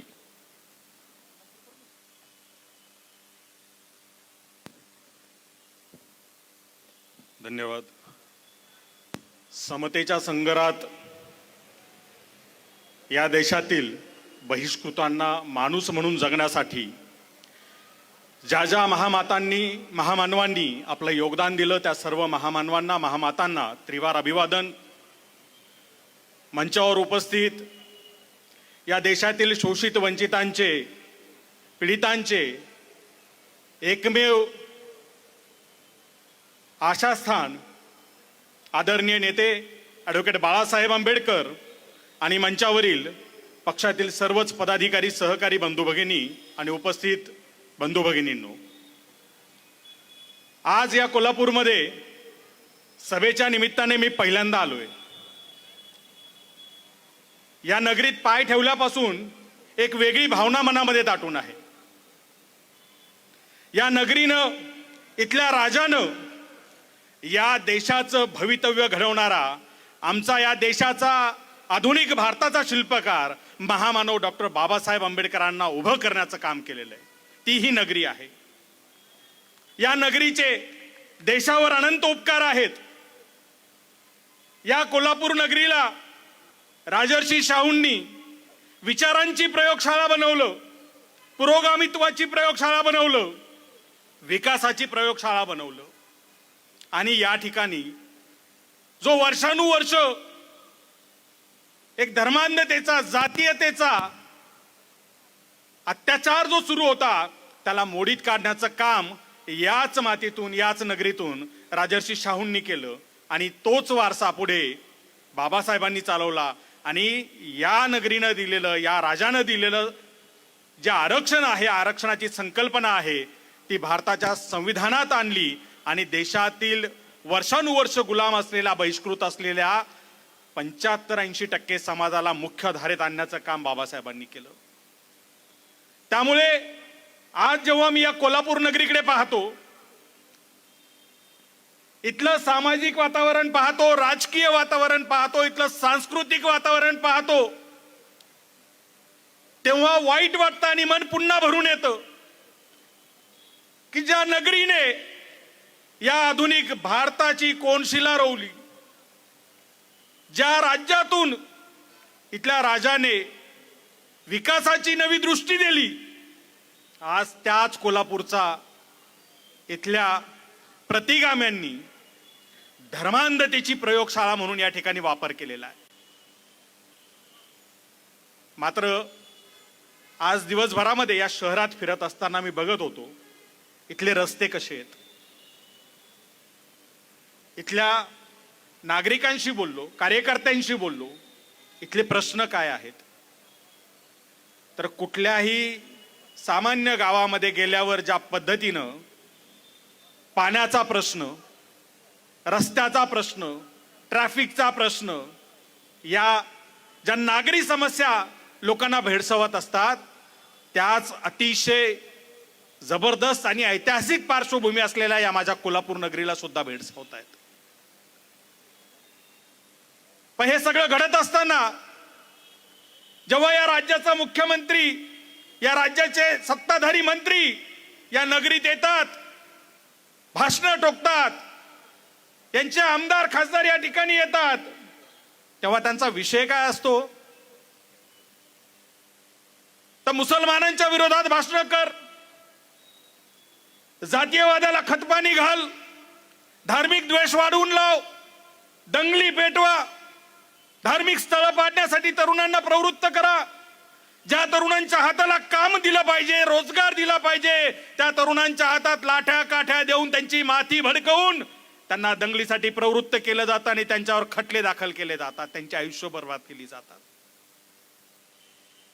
तुम्ही कुठलाही सामाजिक प्रश्न वर येताना बघा, महाराष्ट्राच्या पटलावर जर का एखादा मूलभूत समस्येचा प्रश्न वर येत असेल, तो रोजगाराचा असू द्या, तो पाण्याचा असू द्या, तो आमच्या लेकी बाळींच्या सुरक्षिततेचा असू द्या, हे असं काही व्हायला लागलं की भाजपमधलं एखादं उठतं, लगेच मीडिया समोर येतं आणि धार्मिक चिथावणी द्यायला सुरुवात करतं. एक तर तुम्हाला माहिती, ते राणेचं लहान पोरग, त्याला मंत्रीच त्याच्यासाठी केलं की काय असं वाटतंय. उठसूट काही झालं की हिंदू मुसलमान करा, उठसूट काही झालं की धार्मिक द्वेष पसरवा. अरे तुम्हाला निवडून दिलंय जनतेनं किंवा ईव्हीएम मशीननं तुम्ही निवडून गेलात तुमच्या हातानं, कशासाठी गेलात? आम्हाला लुटायला गेलात की आमचे प्रश्न सोडवायला गेलात? दर दिवसाला जनता नागवली जाते, दर दिवसाला इतर रस्त्यावर अपघात घडतायत. आज जर का तुम्ही त्या ठिकाणी पुण्यावरून निघालात कुठे औरंगाबादला जायला, तर रस्त्याची अवस्था काय आहे बघा. माणसं मरतायत अपघात होऊन. तीच अवस्था मला या ठिकाणी आल्यावर दिसली. मग ज्या नगरीमध्ये राजर्षी शाहूंसारखा खमका राजा होऊन गेला, ज्याने जातीयता मोडून काढत शिक्षणाची दारं सगळ्या बहुजनांना खुली केली, ज्याने इथल्या बहुजनांना मुख्य धारेत आणण्यासाठी आरक्षण लागू केलं, ज्याने इथल्या रांगड्या माणसाला जागृत करून त्याला लढायला शिकवलं, त्या राजर्षी शाहूची जनता लढायला तयार आहे की घरात रडत बसणार आहे, एवढी मला आज या ठिकाणी खात्री करून घ्यायची आहे. त्यामुळे कोल्हापूरकरांनो, माझा प्रश्न आहे, तुम्ही लढणार आहात की रडणार आहात? सांगा मला, लढायचं आहे की रडायचंय? असा इतक्या पुचाट आणि इतक्या कमजोर आवाजात काही लढाई होत नसते गड्या. जोरात आवाज द्या, लढणार, जिंकणार, लढणार, जिंकणार. आणि जिंकायचं असेल तर प्राणपणानं लढावं लागत असतं. या ठिकाणी माझ्या 2 सहकारी नेत्यांची भाषणं झाली, त्यांनी खंत व्यक्त केली ओबीसी समाजाच्या अनुषंगानं, मुस्लिम समाजाच्या अनुषंगानं. त्यांनी सांगितलं की ओबीसीचे प्रश्न राहतात तेव्हा बाळासाहेब उभे राहतात, मुसलमानांचे प्रश्न निर्माण होतात बाळासाहेब उभे राहतात. एवढंच काय, शिखांचा, जैनांचा, कुणाचाही प्रश्न होता बाळासाहेब उभा राहतात, मुसलमानांचा झाला तरी बाळासाहेब उभा आहेत, हिंदूंसाठी सुद्धा बाळासाहेब उभा आहेत. कोविडमध्ये जेव्हा सगळीकडे लॉकडाऊन लावून बंद पाडण्यात आलं, तर विठ्ठलाचं मंदिर लवकरात लवकर खुलं करा म्हणून आंदोलन करणारे हेच बाळासाहेब आंबेडकर आहेत. सर्वसामान्य माणसांना प्रवासासाठी अडचण व्हायला लागली तेव्हा एसटीच्या बसेस सुरू करा म्हणून अंगावर केसेस घेऊन लढणारे आणि उभे राहणारे हेच बाळासाहेब आंबेडकर आहेत. तुमच्या माझ्या लेकरा बाळांना सुरक्षित भविष्य मिळावं, चांगलं शिक्षण मिळावं, चांगलं आरोग्य व्यवस्था मिळाव्या म्हणून लढणारे हेच बाळासाहेब आहेत. आणि या बाळासाहेबांना आजपर्यंत सत्ताधाऱ्यांनी काय केलं? बाळासाहेब, तुम्ही हे बाकीचं सगळं सोडून द्या, तुम्हाला मंत्री करतो, तुम्हाला खासदार करतो. बाळासाहेब म्हणाले, बेटा हो, आमदारकी, खासदारकी, मंत्रीपद जर का पाहिजे असते तर माझा आजा या देशाचा संविधान करताय. मी कायम सत्तेत बसलो असतो, पण माझ्या आजोबाने मला हे नाही शिकवलेलं. माझ्या आजोबाने इथल्या प्रामाणिकपणे इथल्या सामान्य नागरिकासाठी लढायला शिकवलेलं आहे. त्यामुळे त्या मिळणाऱ्या सत्तेला लात मारली आणि बाळासाहेबांनी घोषणा दिली, 1-2 देणारी सत्ता नको, भीक नको, सत्तेची सत्ता हवी हक्काची. ही घोषणा कोल्हापूरकरांनी आता लक्षात ठेवली पाहिजे. आवाज द्या, भीक नको सत्तेची, भीक नको सत्तेची. आणि ही हक्काची सत्ता जर का आपल्याला हातात घ्यायची असेल तर जी काय 4-2 घराणी कायम सत्तेत बसतात, याचा मेवना त्याचा पाहुणा, याची चुलती त्याची काकी, याची मामी त्याची भाऊजाई, हेच कायम आमदार, हेच कायम खासदार, यांचे जिंटुकले पिंटुकले चिंटुकले नगरसेवक होऊन आत बसणार. आपण काय करणार? त्यामुळं ज्या कोल्हापूर नगरीनं 1950 मध्ये डॉक्टर बाबासाहेब आंबेडकरांच्या हयातीत प्रतिमा समितीच्या माध्यमातून इथल्या नगर परिषदेला बाबासाहेबांचा पुतळा दिला आणि बाबासाहेबांच्या हयातीत 1950 साली बाबासाहेबांचा पुतळा या नगरीमध्ये बसवला. आज तुम्हाला संधी चालून आलेली आहे की बाबासाहेबांचं विचारांचं सरकार या महापालिकेमध्ये बसवा. बाबासाहेबांच्या संविधानावर चालणारे, त्या विचारावर चालणारे नगरसेवक निवडून द्या आणि या कोल्हापूरची सत्ता बहुजनांच्या हातात घ्या. घराणेशाहीला या ठिकाणी गाडावं लागणार आहे. किती काळ आपण याच्या त्याच्या घराण्याची पालखी व्हायची? हे पालखीचं भोई होणं सोडून द्या आणि बाळासाहेब आंबेडकरांसारखा खमका आणि प्रामाणिक नेता आपल्याला लाभलेला आहे. याची संधी आपण आज हेरली पाहिजे आणि त्याचं सोनं केलं पाहिजे. त्यामुळे कोल्हापूरकरांना माझं विनम्र आव्हान आहे की संधी कायम येत नसते.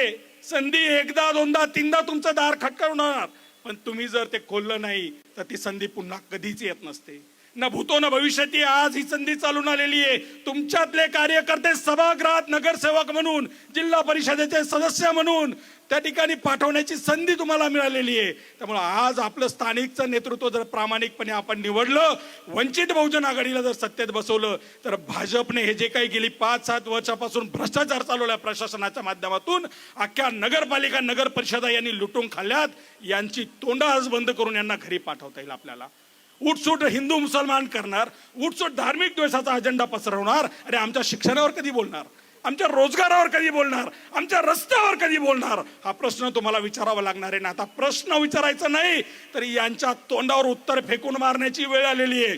त्यामुळे लक्षात ठेवा, वंचित बहुजन आघाडीच्या उमेदवारांना येत्या निवडणुकीमध्ये बहुसंख्य मतांनी आपल्याला निवडून द्यायचंय आणि बहुजनांची सत्ता या सभागृहामध्ये प्रस्थापित करायची. एवढी खुणगाट मनाशी बांधा आणि हा जो सत्ता संकल्प मिळावा आहे, असाच सत्ता संपादन मिळावा सत्तेत बसल्यानंतर आपण या ठिकाणी घेऊ, अशी या ठिकाणी मी आपल्याकडनं आशा व्यक्त करतो आणि थांबतो. धन्यवाद. जय भीम, जय भारत. धन्यवाद मोकळे साहेब. यानंतर मी विनंती करतोय आदरणीय डॉक्टर क्रांतीताई सावंत, राष्ट्रीय उपाध्यक्ष वंचित बहुजन आघाडी, कृपया आपण आपले विचार या ठिकाणी व्यक्त करावेत. ज्या महामानवांनी आपल्याला सन्मानानं जगायला शिकवलं त्या सर्व महामानवांना अभिवादन करते. आजच्या कोल्हापूर नगरीमध्ये विजय संकल्प सभेच्या निमित्तानं विचारवंचार उपस्थित असलेले आपले राष्ट्रीय अध्यक्ष श्रद्धेय बाळासाहेब आंबेडकर, त्याचबरोबर आपले मुख्य प्रवक्ते सिद्धार्थ मोकळे, राज्याचे उपाध्यक्ष सोमनाथ साळुंखे, अजून आपल्या नेते जे आहेत इम्तियाज नदाब, आणि आज जो कार्यक्रम ज्यांनी ह्याचं नेटकं नियोजन केलं आणि ज्या लोकांपर्यंत ते पोचवायला यशस्वी झाले ते आपले 2 जिल्हाध्यक्ष जनार्दन गायकवाड, त्याचबरोबर अहिवाळे साहेब आणि ह्या नगरीचे जे शहर अध्यक्ष आहेत ते अरुण सोनवणे, आणि त्याचबरोबर राबणारे पदाधिकारी आणि कार्यकर्ते आणि आपण मुद्दामून ही सभा ऐकण्यासाठी आलेला सर्व बंधू आणि भगिनींनो,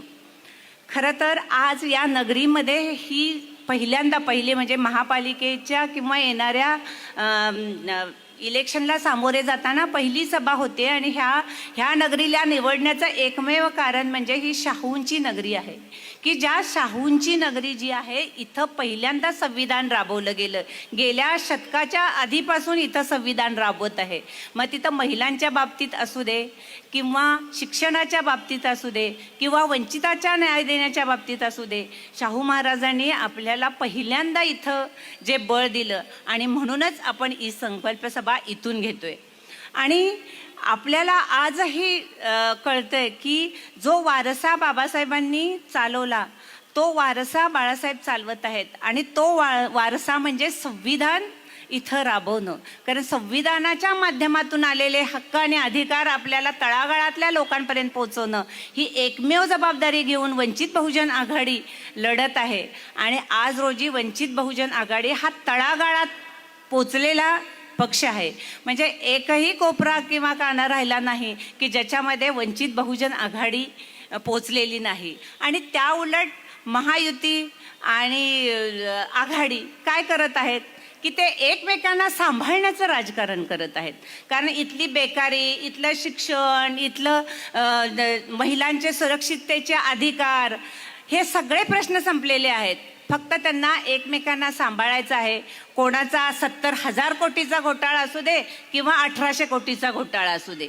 आणि त्याच वेळी काही जण संविधानाची प्रत फक्त हातात घेऊन जे आरक्षण नाकारलं जाण्याचं समर्थन करत आहेत असे सुद्धा नेते आपल्याकडे आहेत.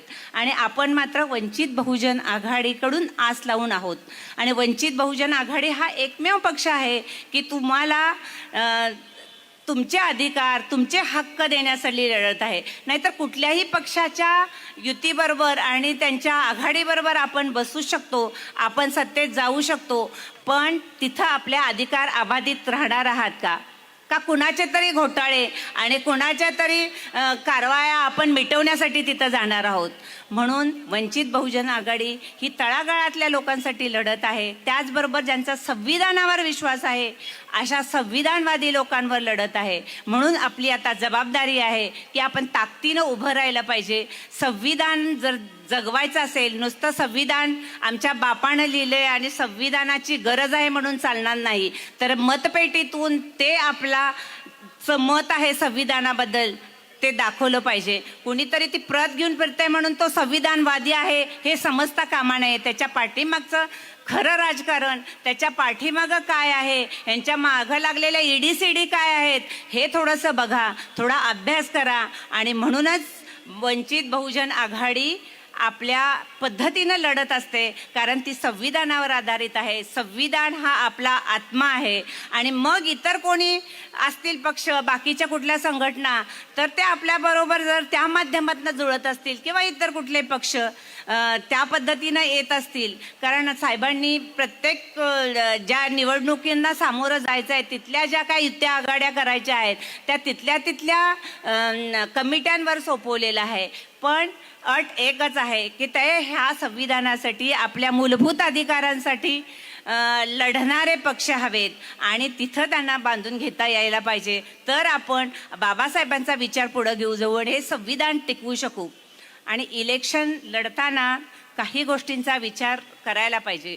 इलेक्शन जर आपण जिंकायचे असतील तर संघटनात्मक बांधणी, त्याचबरोबर आपल्याला उमेदवाराची योग्य निवड, योग्य म्हणते मी म्हणजे सगळ्याच दृष्टीनं, काही दृष्टीनं तो योग्यच असला पाहिजे, सर्व दृष्टीनं, की त्याची वैचारिक लेवल, त्याचं मूळ तत्वसुद्धा हेच असलं पाहिजे. आणि त्याचबरोबर कार्यकर्त्यांनी 100% त्यांचं दिलेलं योगदान, ह्या जर त्रिसूत्रीचा जर वापर केला तर इलेक्शन लढताच येते. मतदार तुमच्याकडे येतातच, मतदान तुम्हाला करतात आणि मतपेटीमधून तुम्हाला तुमचं चित्र दाखवत असतात. आणि या सगळ्याची तयारी गेल्या 6 वर्षामध्ये मी इथं प्रभारी म्हणून काम करताना मी अगदी तळागाळात पोचलेले आहे. मला माहिती आहे इथं पोटेन्शियल खूप आहे आणि इथली बांधणी झालेली आहे. आणि आपण फक्त सज्ज राहणार आहोत की उमेदवार चांगले निवडूया आणि 100% इलेक्शनमध्ये देऊया. मी सर्व कार्यकर्ते, पदाधिकारी आणि मतदार बंधू भगिनींना पण आव्हान करते की या त्रिसूत्रीसाठी तुमची प्रत्येकाची मदत आवश्यक आहे आणि ती तुम्ही कराल अशी अपेक्षा व्यक्त करते. थांबते. जय भीम. आमचा गगनबावड्याचा राहुल कांबळे नावाचा एक युवा लेखक म्हणतो, बाळासाहेबांसाठी ज्ञानसागराच्या थेंबानो तुम्हीही अथांग व्हावं, बाबासाहेबांचे वारस आम्ही सोनं 52 कशी व्हावं, नाते शाहूंचे आहे प्रत्येक हृदयात, सोनं लुटू विचारांचं शाहूंच्या या दसरा चौकात. इतिहासाची पुनरावृत्ती पुन्हा होत आहे, शाहूंच्या नगरीत पुन्हा क्रांती होत आहे. भारतीयांसाठी आजही रोजच बाबासाहेब, बहुजन वंचितांसाठी फक्त बाळासाहेब, फक्त बाळासाहेब. माजी खासदार, संविधान सन्मान मोर्चा असो, आरक्षण बचाव आंदोलन असो, या प्रत्येक वेळी एक ठाम आवाज आपल्या पाठी राहतो. तो आवाज म्हणजे श्रद्धेय बाळासाहेब आंबेडकर. मी सर्वांना विनंती करतोय की आपल्या मोबाईलचे टॉर्च लावावेत. यानंतर आपल्याला मार्गदर्शन करण्यासाठी आपल्या सर्वांचे मार्गदर्शक श्रद्धेय बाळासाहेबजी आंबेडकर साहेब या ठिकाणी आपल्याला मार्गदर्शन करतील.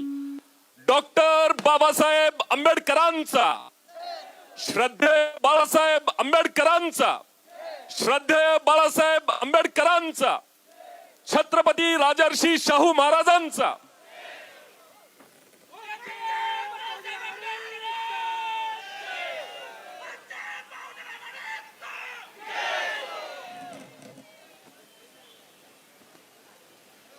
आपल्याशी संवाद साधतायत श्रद्धेय बाळासाहेबजी आंबेडकर साहेब.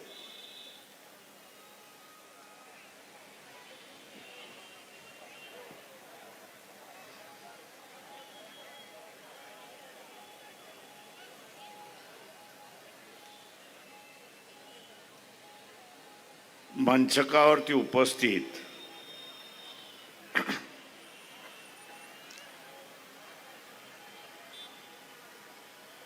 डॉक्टर क्रांतिताई, सिद्धार्थ मोकळे,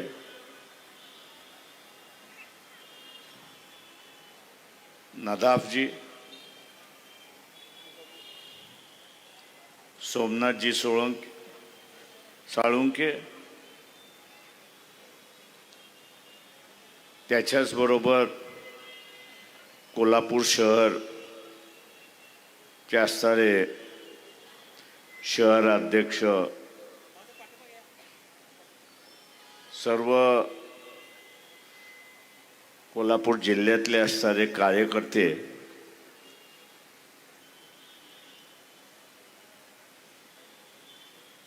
उपस्थित बंधूंनो, भगिनींनो आणि बालमित्रांनो,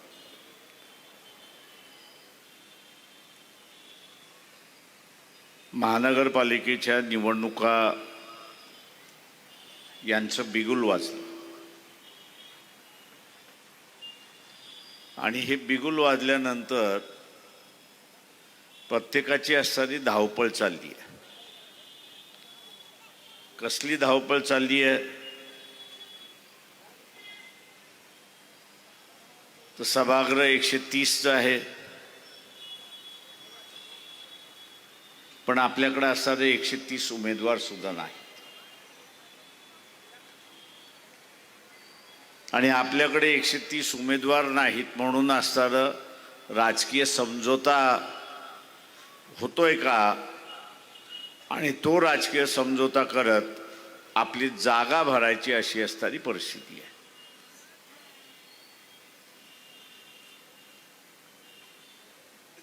गेले अनेक वर्ष इथे असणारं आणि अनेक इलेक्शन असं मी म्हणेन की समझोत्याचं राजकारण चाललं.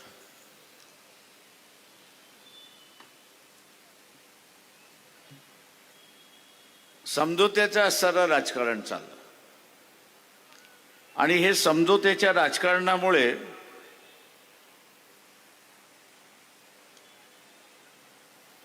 राजकीय पक्ष काही मतदारसंघामध्ये जिवंत आणि काही मतदारसंघामध्ये मेलेल्या अवस्थेमध्ये अशी असणारी परिस्थिती आहे. कुठल्या इलेक्शनमध्ये आपण असणारं युती करावी, कुठल्या इलेक्शनमध्ये आपण युती करू नये याचंही भान राहिलं नाही. सत्ता आणि सत्ता याच्याशिवाय दुसरं काहीच आम्हाला दिसत नाही आणि याचं आम्हाला कोणाला दिसत नसल्यामुळे पक्ष हा लयास गेला अशी असणारी परिस्थिती आहे. मित्रो,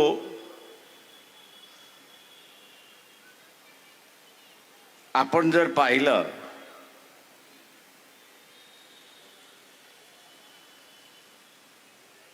तर ही अवस्था एका दृष्टीने वाईट आहे असं मी त्या ठिकाणी मानतो.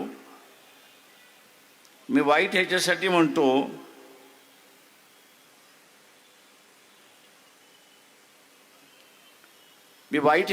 मानतोय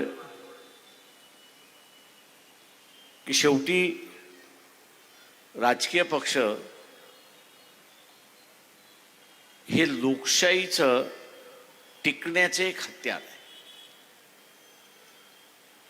उद्या ही लोकशाहीच, राजकीय पक्षच टिकले नाही तर लोकशाही टिकेल पण एक पक्ष कुठला तरी जिवंत राहील. आणि आज आपल्याला तेच दिसतंय की भारतीय जनता पक्षाचं असणारं जे काही राजकारण आहे हे सगळं राजकारण राजकीय पक्ष संपवण्याचं राजकारण आहे.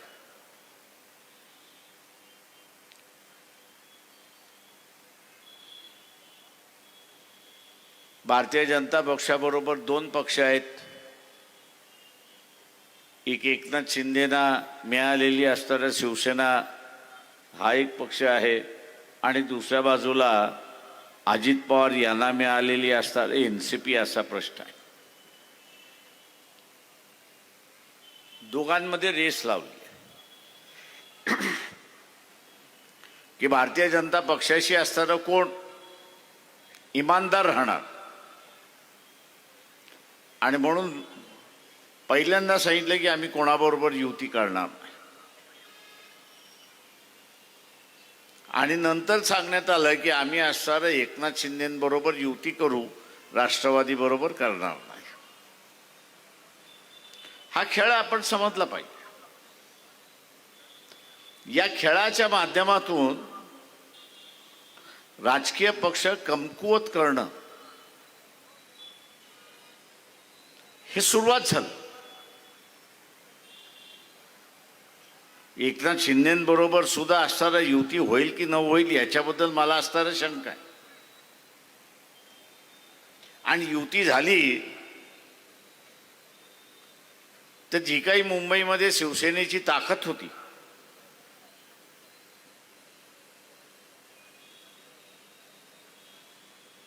ऐंशी एक नगरसेवक निवडून आणण्याची जी ताकद होती त्या ताकदीला बघताना असणारा भारतीय जनता पक्ष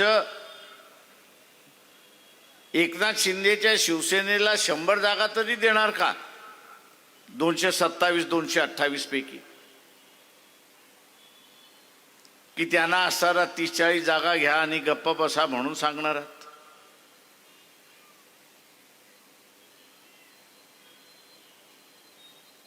म्हणजे जो खेळ चाललाय भारतीय जनता पक्षाचा RSSचा तो इथले राजकीय पक्ष संपवण्याचा खेळ चाललाय.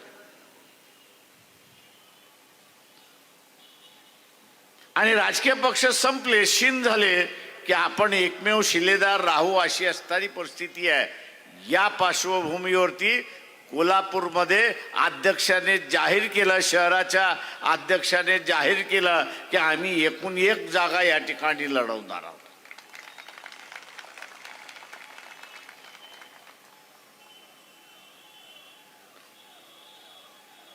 तर आम्ही सगळ्या वार्डामध्ये जिवंत आहोत, सगळ्या प्रभागामध्ये जिवंत आहोत.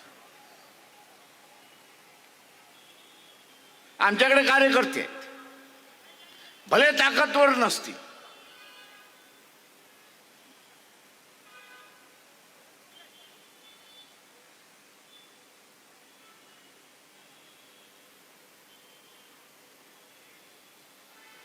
मध्यंतरी एक पिक्चर निघाला होता बबली बंटीचा. कोल्हापूरच्या निवडणुका सुद्धा बबली बंटीच्या निवडणुका आहेत.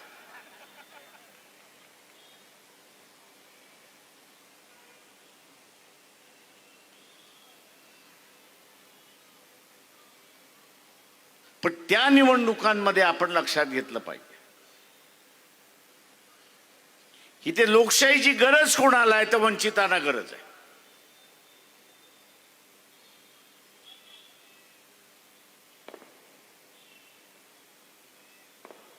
आणि आज वंचितानेच ठरवलं पाहिजे की भारतीय जनता पक्षाचा हा जो मनसुबा आहे,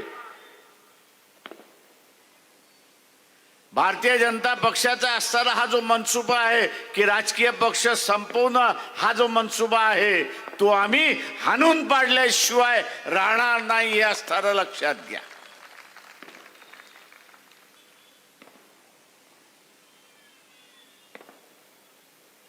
₹5,000 भारतीय जनता पक्ष एका मताला देण्याची तयारी आहे. ज्या घरामध्ये 5 मतं आहेत त्यांना किती मिळतील?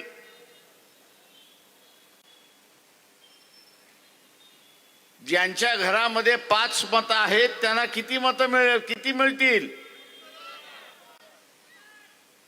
आता हे 25,000 किती दिवस टिकतील?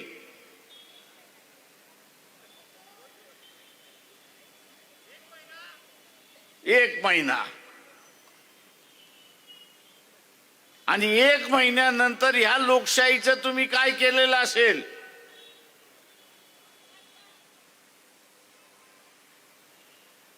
तर तिलाही तुम्ही मसनात नेऊन पोचवलेली असेल. 25,000ने 25,000 घेऊन तुम्ही लोकशाही ही मसनात नेऊन पोचवलेली असेल.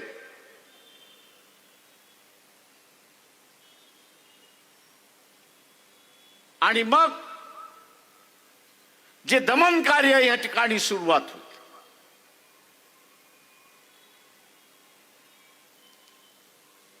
जे दमन कार्य या ठिकाणी सुरुवात होईल त्याला आपल्याला तोंड द्यावं लागेल, हे लक्षात घ्या.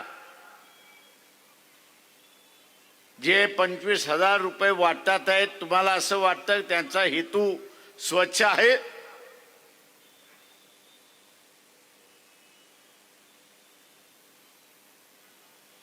तुम्हाला गुलाम करण्याचा आहे. तुम्ही आवाज उठवणार नाही अशा अवस्थेमध्ये घेऊन जायचं.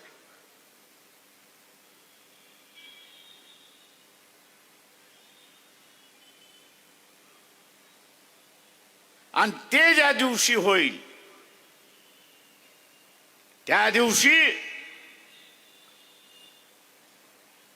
महात्मा फुलेंपासून सुरुवात झालेला लढा, महात्मा फुलेंपासून सुरुवात झालेला लढा हे गाडण्याचं काम आपणच केलं असेल, हे लक्षात घ्या. दुसरा तिसरा कोणीच नाही. कशासाठी? तर फक्त 25,000साठी.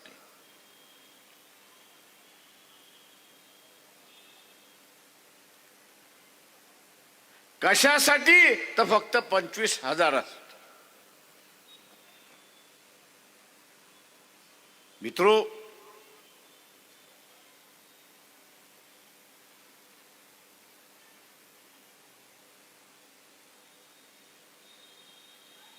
बिहार मधला निवडणुका आपण पाहिल्या.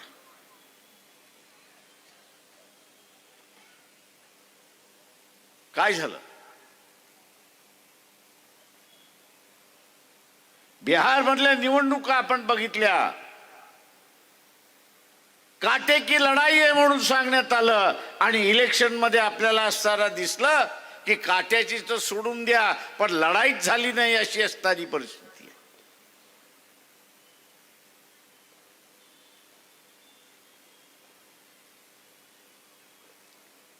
लढाईच झाली नाही अशी असणारी परिस्थिती आहे. एकतर्फा निकाल निघाला अशी परिस्थिती आहे. आणि त्या बिहारच्या माणसाला तुम्ही जाऊन विचारा, अरे तो म्हणतो आम्ही त्यांना मतदान दिलं नाही.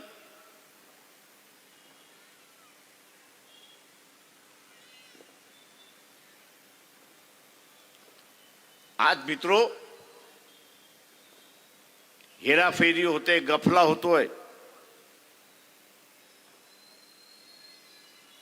पण ह्या गफल्यावरती सुद्धा मात करता येते, हे लक्षात घ्या.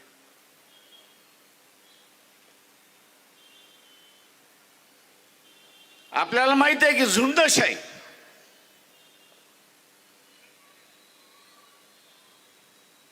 ही झुंड एकदा बाहेर पडली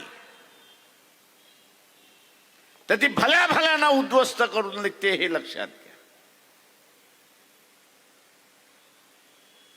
ही झुंडशाही जी आहे ती भल्या भल्याला उद्ध्वस्त करून टाकते. आपण सुद्धा असताना एक लक्षात घेतलं पाहिजे की मताची झुंडशाही आपण उभी केली पाहिजे, आणि या भारतीय जनता पक्षाला आपण उद्ध्वस्त केलं पाहिजे, हे लक्षात घ्या.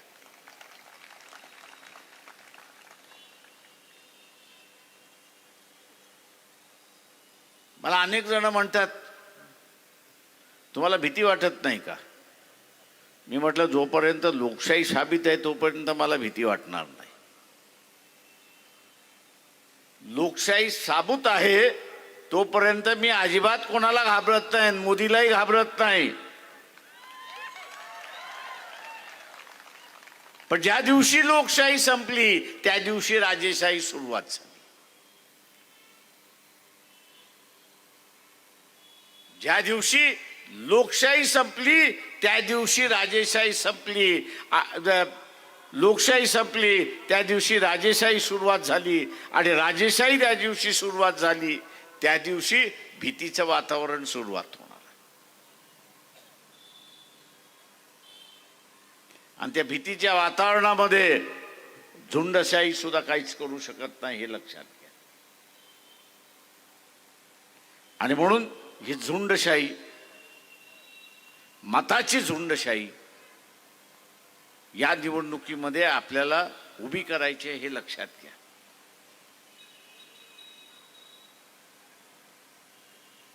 उभी करायची आहे, मतपेटीतून उभी करायची आहे आणि ती आपण कराल ही अपेक्षा मी त्या ठिकाणी बाळगतोय.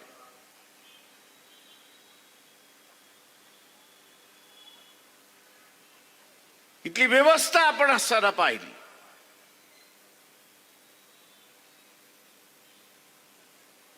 तर नरेंद्र मोदी चायनाला विकल्या गेलेला आहे अशीच परिस्थिती आपल्याला त्या ठिकाणी दिसते.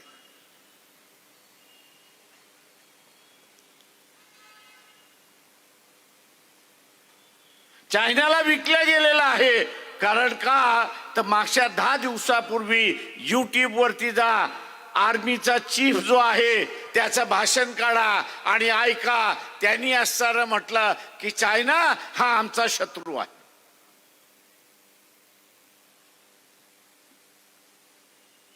आणि त्याच्याशी आम्हाला युद्ध करण्याची पाळी येऊ शकते असं तो म्हणाला. पाळी येऊ शकते. आणि त्याच्याच 3 दिवस अगोदर पंतप्रधान नरेंद्र मोदींचं भाषण आपण असताना ऐका. पंतप्रधान नरेंद्र मोदींचं भाषण ऐका आणि नरेंद्र मोदी असं म्हणतो की चायना आमचा सगळ्यात चांगला मित्र आहे.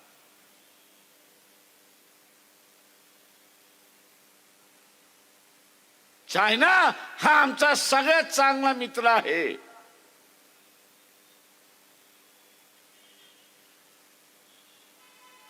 जे या देशाची ज्यांच्या हातामध्ये सुरक्षित आहे असा मिलिटरीतला चीफ म्हणतो की चायना आमचा असणारा दुश्मन आहे, ते आमच्याशी युद्ध करायला बसलंय. आणि दुसऱ्या बाजूला आपण बघत असाल की नरेंद्र मोदी असं म्हणतोय की चायना माझा असणारा मित्र आहे.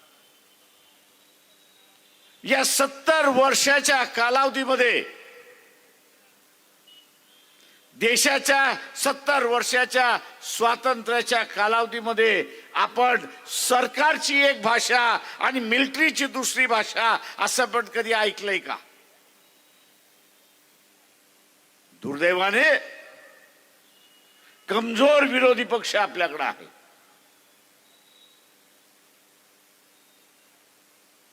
कमजोर विरोधी पक्ष असल्यामुळे तो पार्लमेंटचा उपयोगही करत नाही आणि विचार देत नाही की तुमची भूमिका एक आणि आर्मी चीफची भूमिका एक.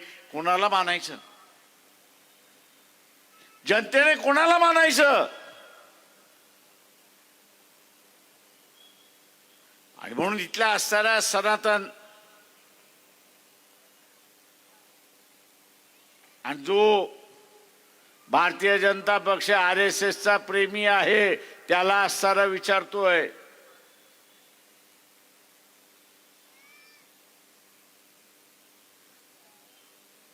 त्यांना आम्ही असणारा विचारतोय की सिंदूरचं युद्ध झालं, हा माणूस दर 3ऱ्या दिवसाला मोदी कुठल्या नाही कुठल्या तरी देशाला भेट द्यायला जातोय.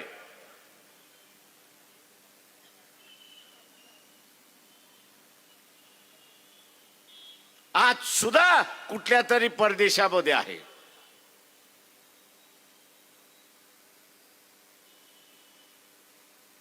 मी त्या जनतेला आवाहन करतोय की भारतीय जनता पक्षाच्या वतीने आपल्या वस्तीमध्ये जो प्रचाराला येईल, संघाचा जो प्रचाराला येईल, त्याला असणारा एक विचारा की सिंदूरच्या वेळेस तुमच्या बरोबर कोण उपस्थित होता? सिंदूरच्या युद्धाच्या वेळेस तुमच्या बरोबर एक देश मित्र म्हणून का उभा राहिला नाही? मित्र म्हणून एक देश सुद्धा का उभा राहिला नाही याचं उत्तर सांगा.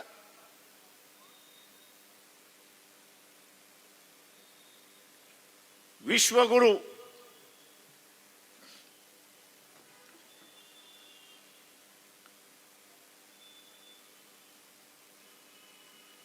आम्ही विश्वगुरु आहोत.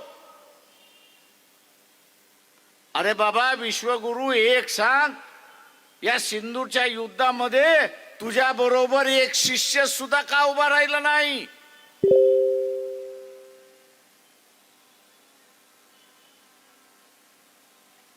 आणि एकही मित्र जर उभा राहणार नसेल तर उद्या चायना बरोबरचं युद्ध असेल किंवा इथल्या पाकिस्तान बरोबरचं युद्ध असेल, तुम्ही करणार का यात?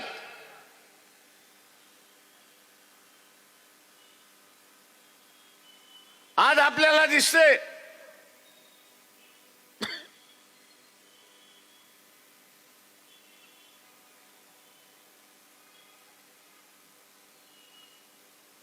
हा जो YouTube चॅनल आहे, एकदा छंद म्हणून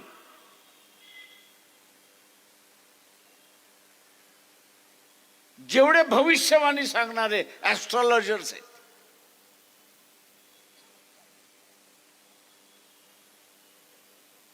यांचं रात्रभर ऐकत बसलो. काय म्हटलं? यांचं रात्रभर ऐकत बसलो. आणि या रात्रभर ऐकत असताना एकच सूर त्याच्यामध्ये मला सापडला आणि तो सगळ्यांचा सारखा होता, कॉमन होता. आणि तो म्हणजे येत्या 2-3 महिन्यामध्ये आपलं पाकिस्तान बरोबरचं युद्ध होईल. आर्मी चीफही म्हणाले.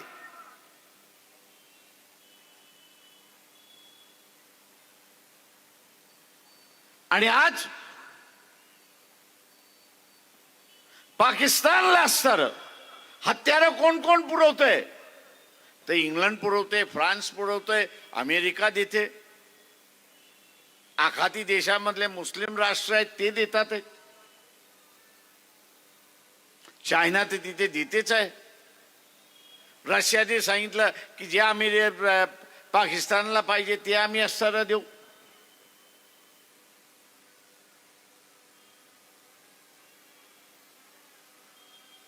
आणि एवढी सगळी देश आणि हे सगळे देश पाकिस्तानला हत्यार देणार असतील आणि पाकिस्तानचा हत्यार कोणाच्या विरोधात वापरणार तर ते भारताच्या विरोधात वापरणार. मोदींना आपण विचारलं पाहिजे, बाबा तू आम्हाला वाचवणार कसं ते हे सांग.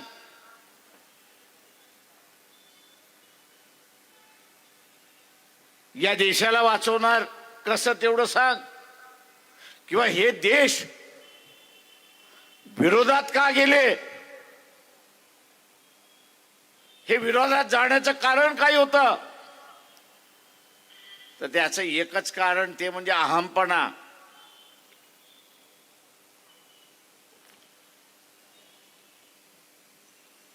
आपण जसं म्हणतो की गावातला पाटील टग्यासारखा वागतोय, आपण म्हणतो की नाही, तशा रीतीने मोदी टग्यासारखा वागायला लागलाय जगभर.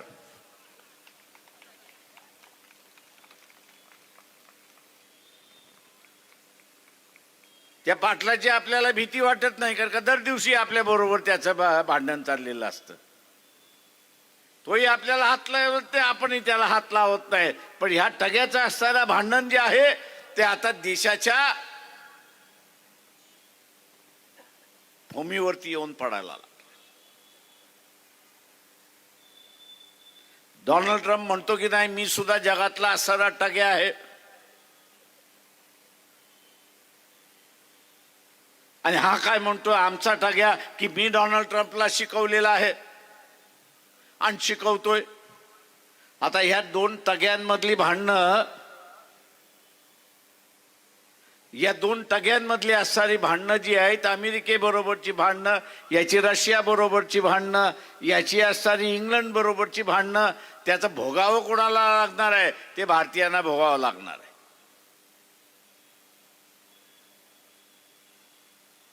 ते भारतीयांना भोगावं लागणार आहे.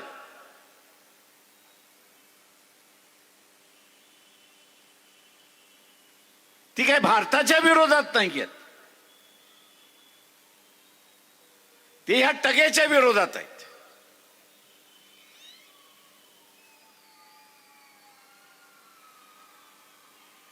हे टग्याच्या विरोधातलं असणारं भांडण आहे.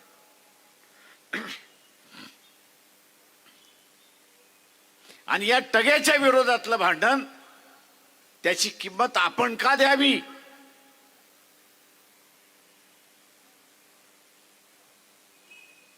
याची किंमत आपण का द्यावी?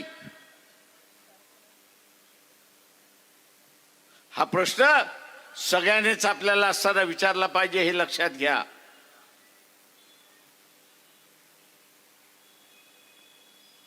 हा उद्याचं युद्ध ते पाकिस्तान बरोबरचं आहे की चायना बरोबरचं आहे, त्यात सांगता येत नाही.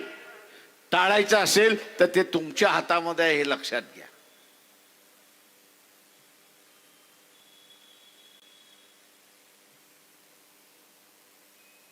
हे भांडण टाळायचं आहे, तुमच्या हातामध्ये आहे. आपण नाही म्हणतो नारा बास, नारा बासरी,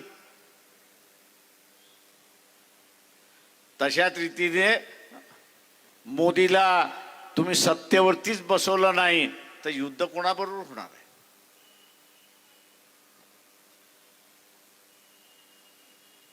जनतेला हे युद्ध पाहिजे असेल तर मोदीला बसवा, असं मी सरळ म्हणणार आहे. तुम्हाला युद्ध पाहिजे का? ज्यांना ज्यांना युद्ध पाहिजे त्यांनी हात वरती करा.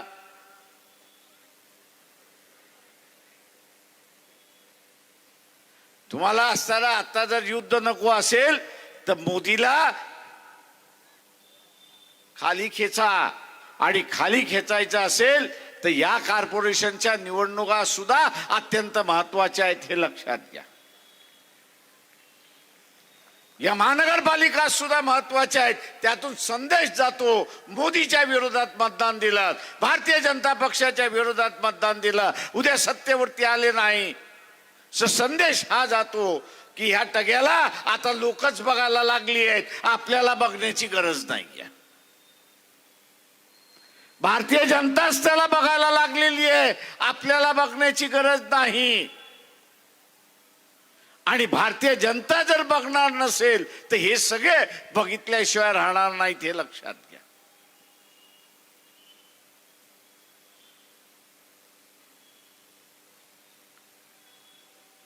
आणि म्हणून मला मान्य आहे की कॉर्पोरेशनचा प्रश्न म्हणजे रस्त्याचा प्रश्न, कॉर्पोरेशनचा प्रश्न म्हणजे असणारा साफसफाईचा प्रश्न, कॉर्पोरेशनचा प्रश्न म्हणजे पाण्याचा प्रश्न, कॉर्पोरेशनचा प्रश्न म्हणजे नळांचा प्रश्न, गटारांचा प्रश्न, झोपडपट्ट्यांमधला प्रश्न. याच्यावरती तर आपण लढत आलेलोच आहोत. याच्यावरती आपण लढत आलेलोच आहोत. पण आता जे मांडर रावतंय डोक्यावरती, ते युद्धाचं सावट आपल्या समोर आहे, हे लक्षात घ्या.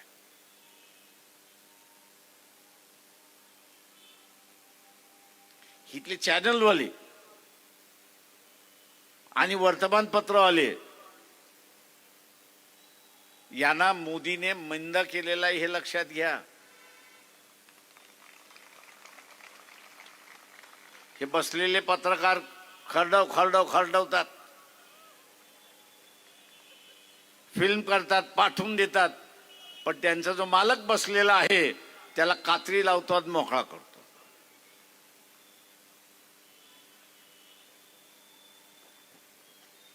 काका त्या मालकाला मोदीने सांगितलंय, तू माझ्या विरोधात छाप तर खरं, तुला आतमध्ये टाकल्याशिवाय राहणार नाही.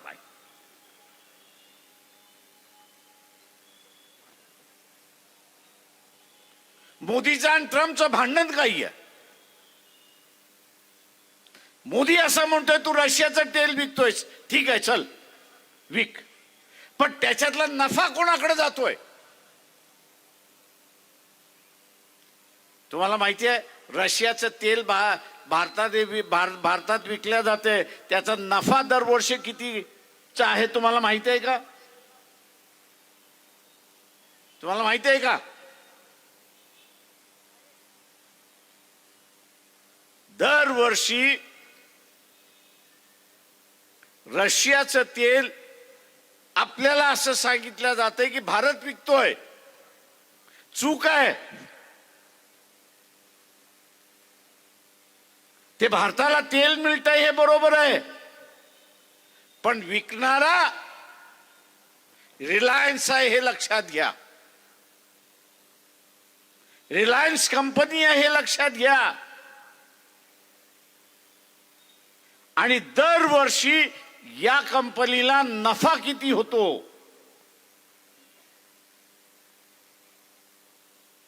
कमीत कमी 44,000 कोटीचा नफा आहे.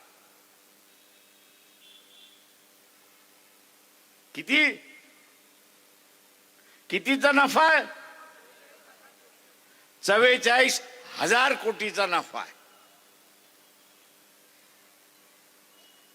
जे कच्चं तेल आपण आणतो, आयात करतो, ते आयातापोटी आपण असणारा परदेशी चलन किती खर्च करतो?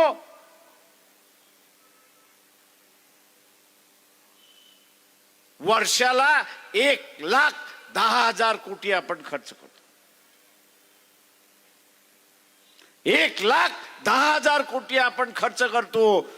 तो ट्रम्प हेच म्हणतोय, अरे बाबा 44,000 कोटी तुम्ही कमवताय, हे त्या अंबानीच्या कंपनीला देण्यापेक्षा, रिलायन्सच्या कंपनीला देण्यापेक्षा ते असणारे सरकारच्या तिजोरीमध्ये गेले असते तर आज डिझेलची 90 रुपये आहे, तुम्हाला 40 रुपयाला मिळाली असती की नसती? 40 रुपयाला मिळाली असती की नसती? मोदी तुमचं भलं करतोय की तुमचं खोबरं करतोय? मग त्याचं खोबरं कधी करणार? त्याचं खोबरं कधी करणार? तुम्हाला संधी आली आहे. माझा भारतीय जनता पक्षवाले असतील, RSS वाले असतील, त्याला आव्हान आहे की मी हा जो आरोप केलेला आहे तो खोटा असेल तर उद्याच सभा घ्या आणि सांगा हा खोटा आहे म्हणून.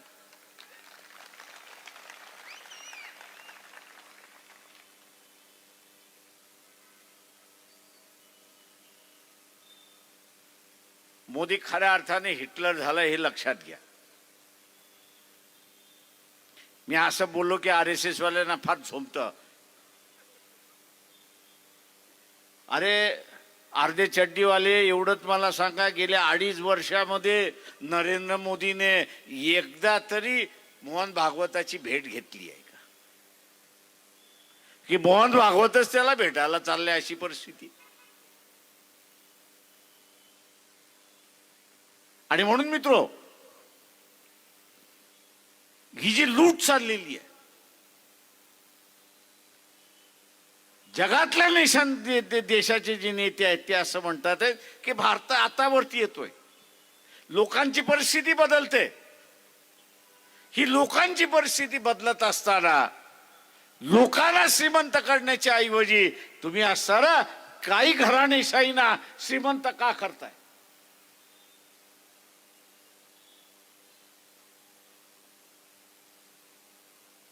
तुम्ही काही घराणेशाहीनं असताना श्रीमंत का करताय आणि नव्यानं गुलामी ह्या देशावरती का आणताय? कॉर्पोरेटची गुलामी तुम्ही का आणताय?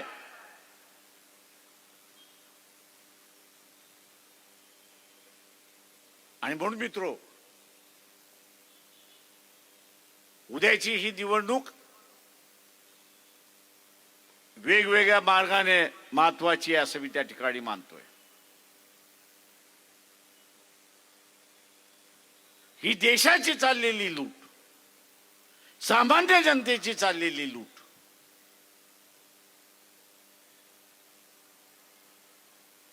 हिला थांबवायची असेल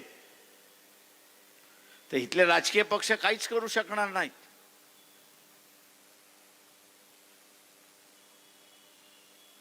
इथले राजकीय पक्ष काहीच करू शकणार नाहीत.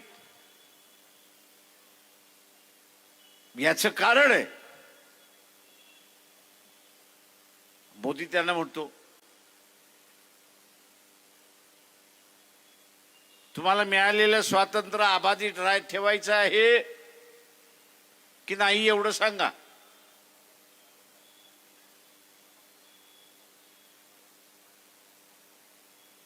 तुमचं स्वातंत्र्य अबाधित ठेवायचं आहे की नाही तेवढं सांगा. स्वातंत्र्य ठेवायचं असेल तर माझ्या सरकारवरती टीका करायची नाही, माझ्या सरकारचं भिंग बाहेर काढायचं नाही.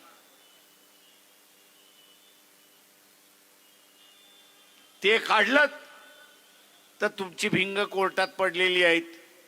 कोर्टाला एक अर्ज देईन की ह्याची चौकशी आम्हाला करायची आहे आणि म्हणून ह्याला आम्हाला ताब्यात द्या. तुम्ही ताब्यात आलात तर तिहार जेलचे दरवाजे मोकळेच आहेत. ते तिहार जेल की स्वातंत्र्य.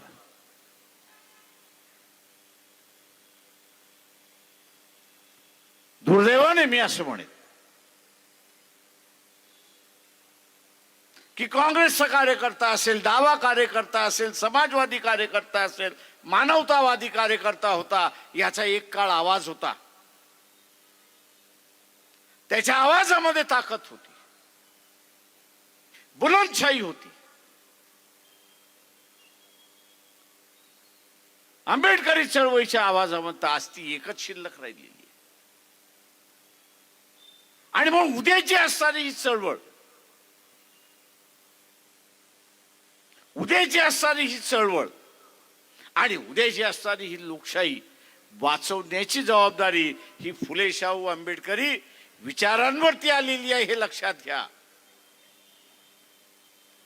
ही फुले शाहू आंबेडकरी विचारांवरती आलेली आहे आणि ही ऐतिहासिक जबाबदारी आपल्या सगळ्यांना पार पाडायची आहे. ती या निवडणुकीमध्ये आपण पार पाडाल. सभेला जशी गर्दी आहे, सभांना जशी गर्दी आहे, त्याच प्रमाणात मतांची सुद्धा गर्दी त्या पेटीमध्ये होईल ही अपेक्षा मी बाळगतो आणि आपली सगळ्यांची रजा घेतो. जय भीम, जय भारत. श्रद्धेय बाळासाहेब आंबेडकरांचा, श्रद्धेय बाळासाहेब आंबेडकरांचा. यानंतर मी विनंती करतोय आदरणीय सिद्धार्थ कांबळे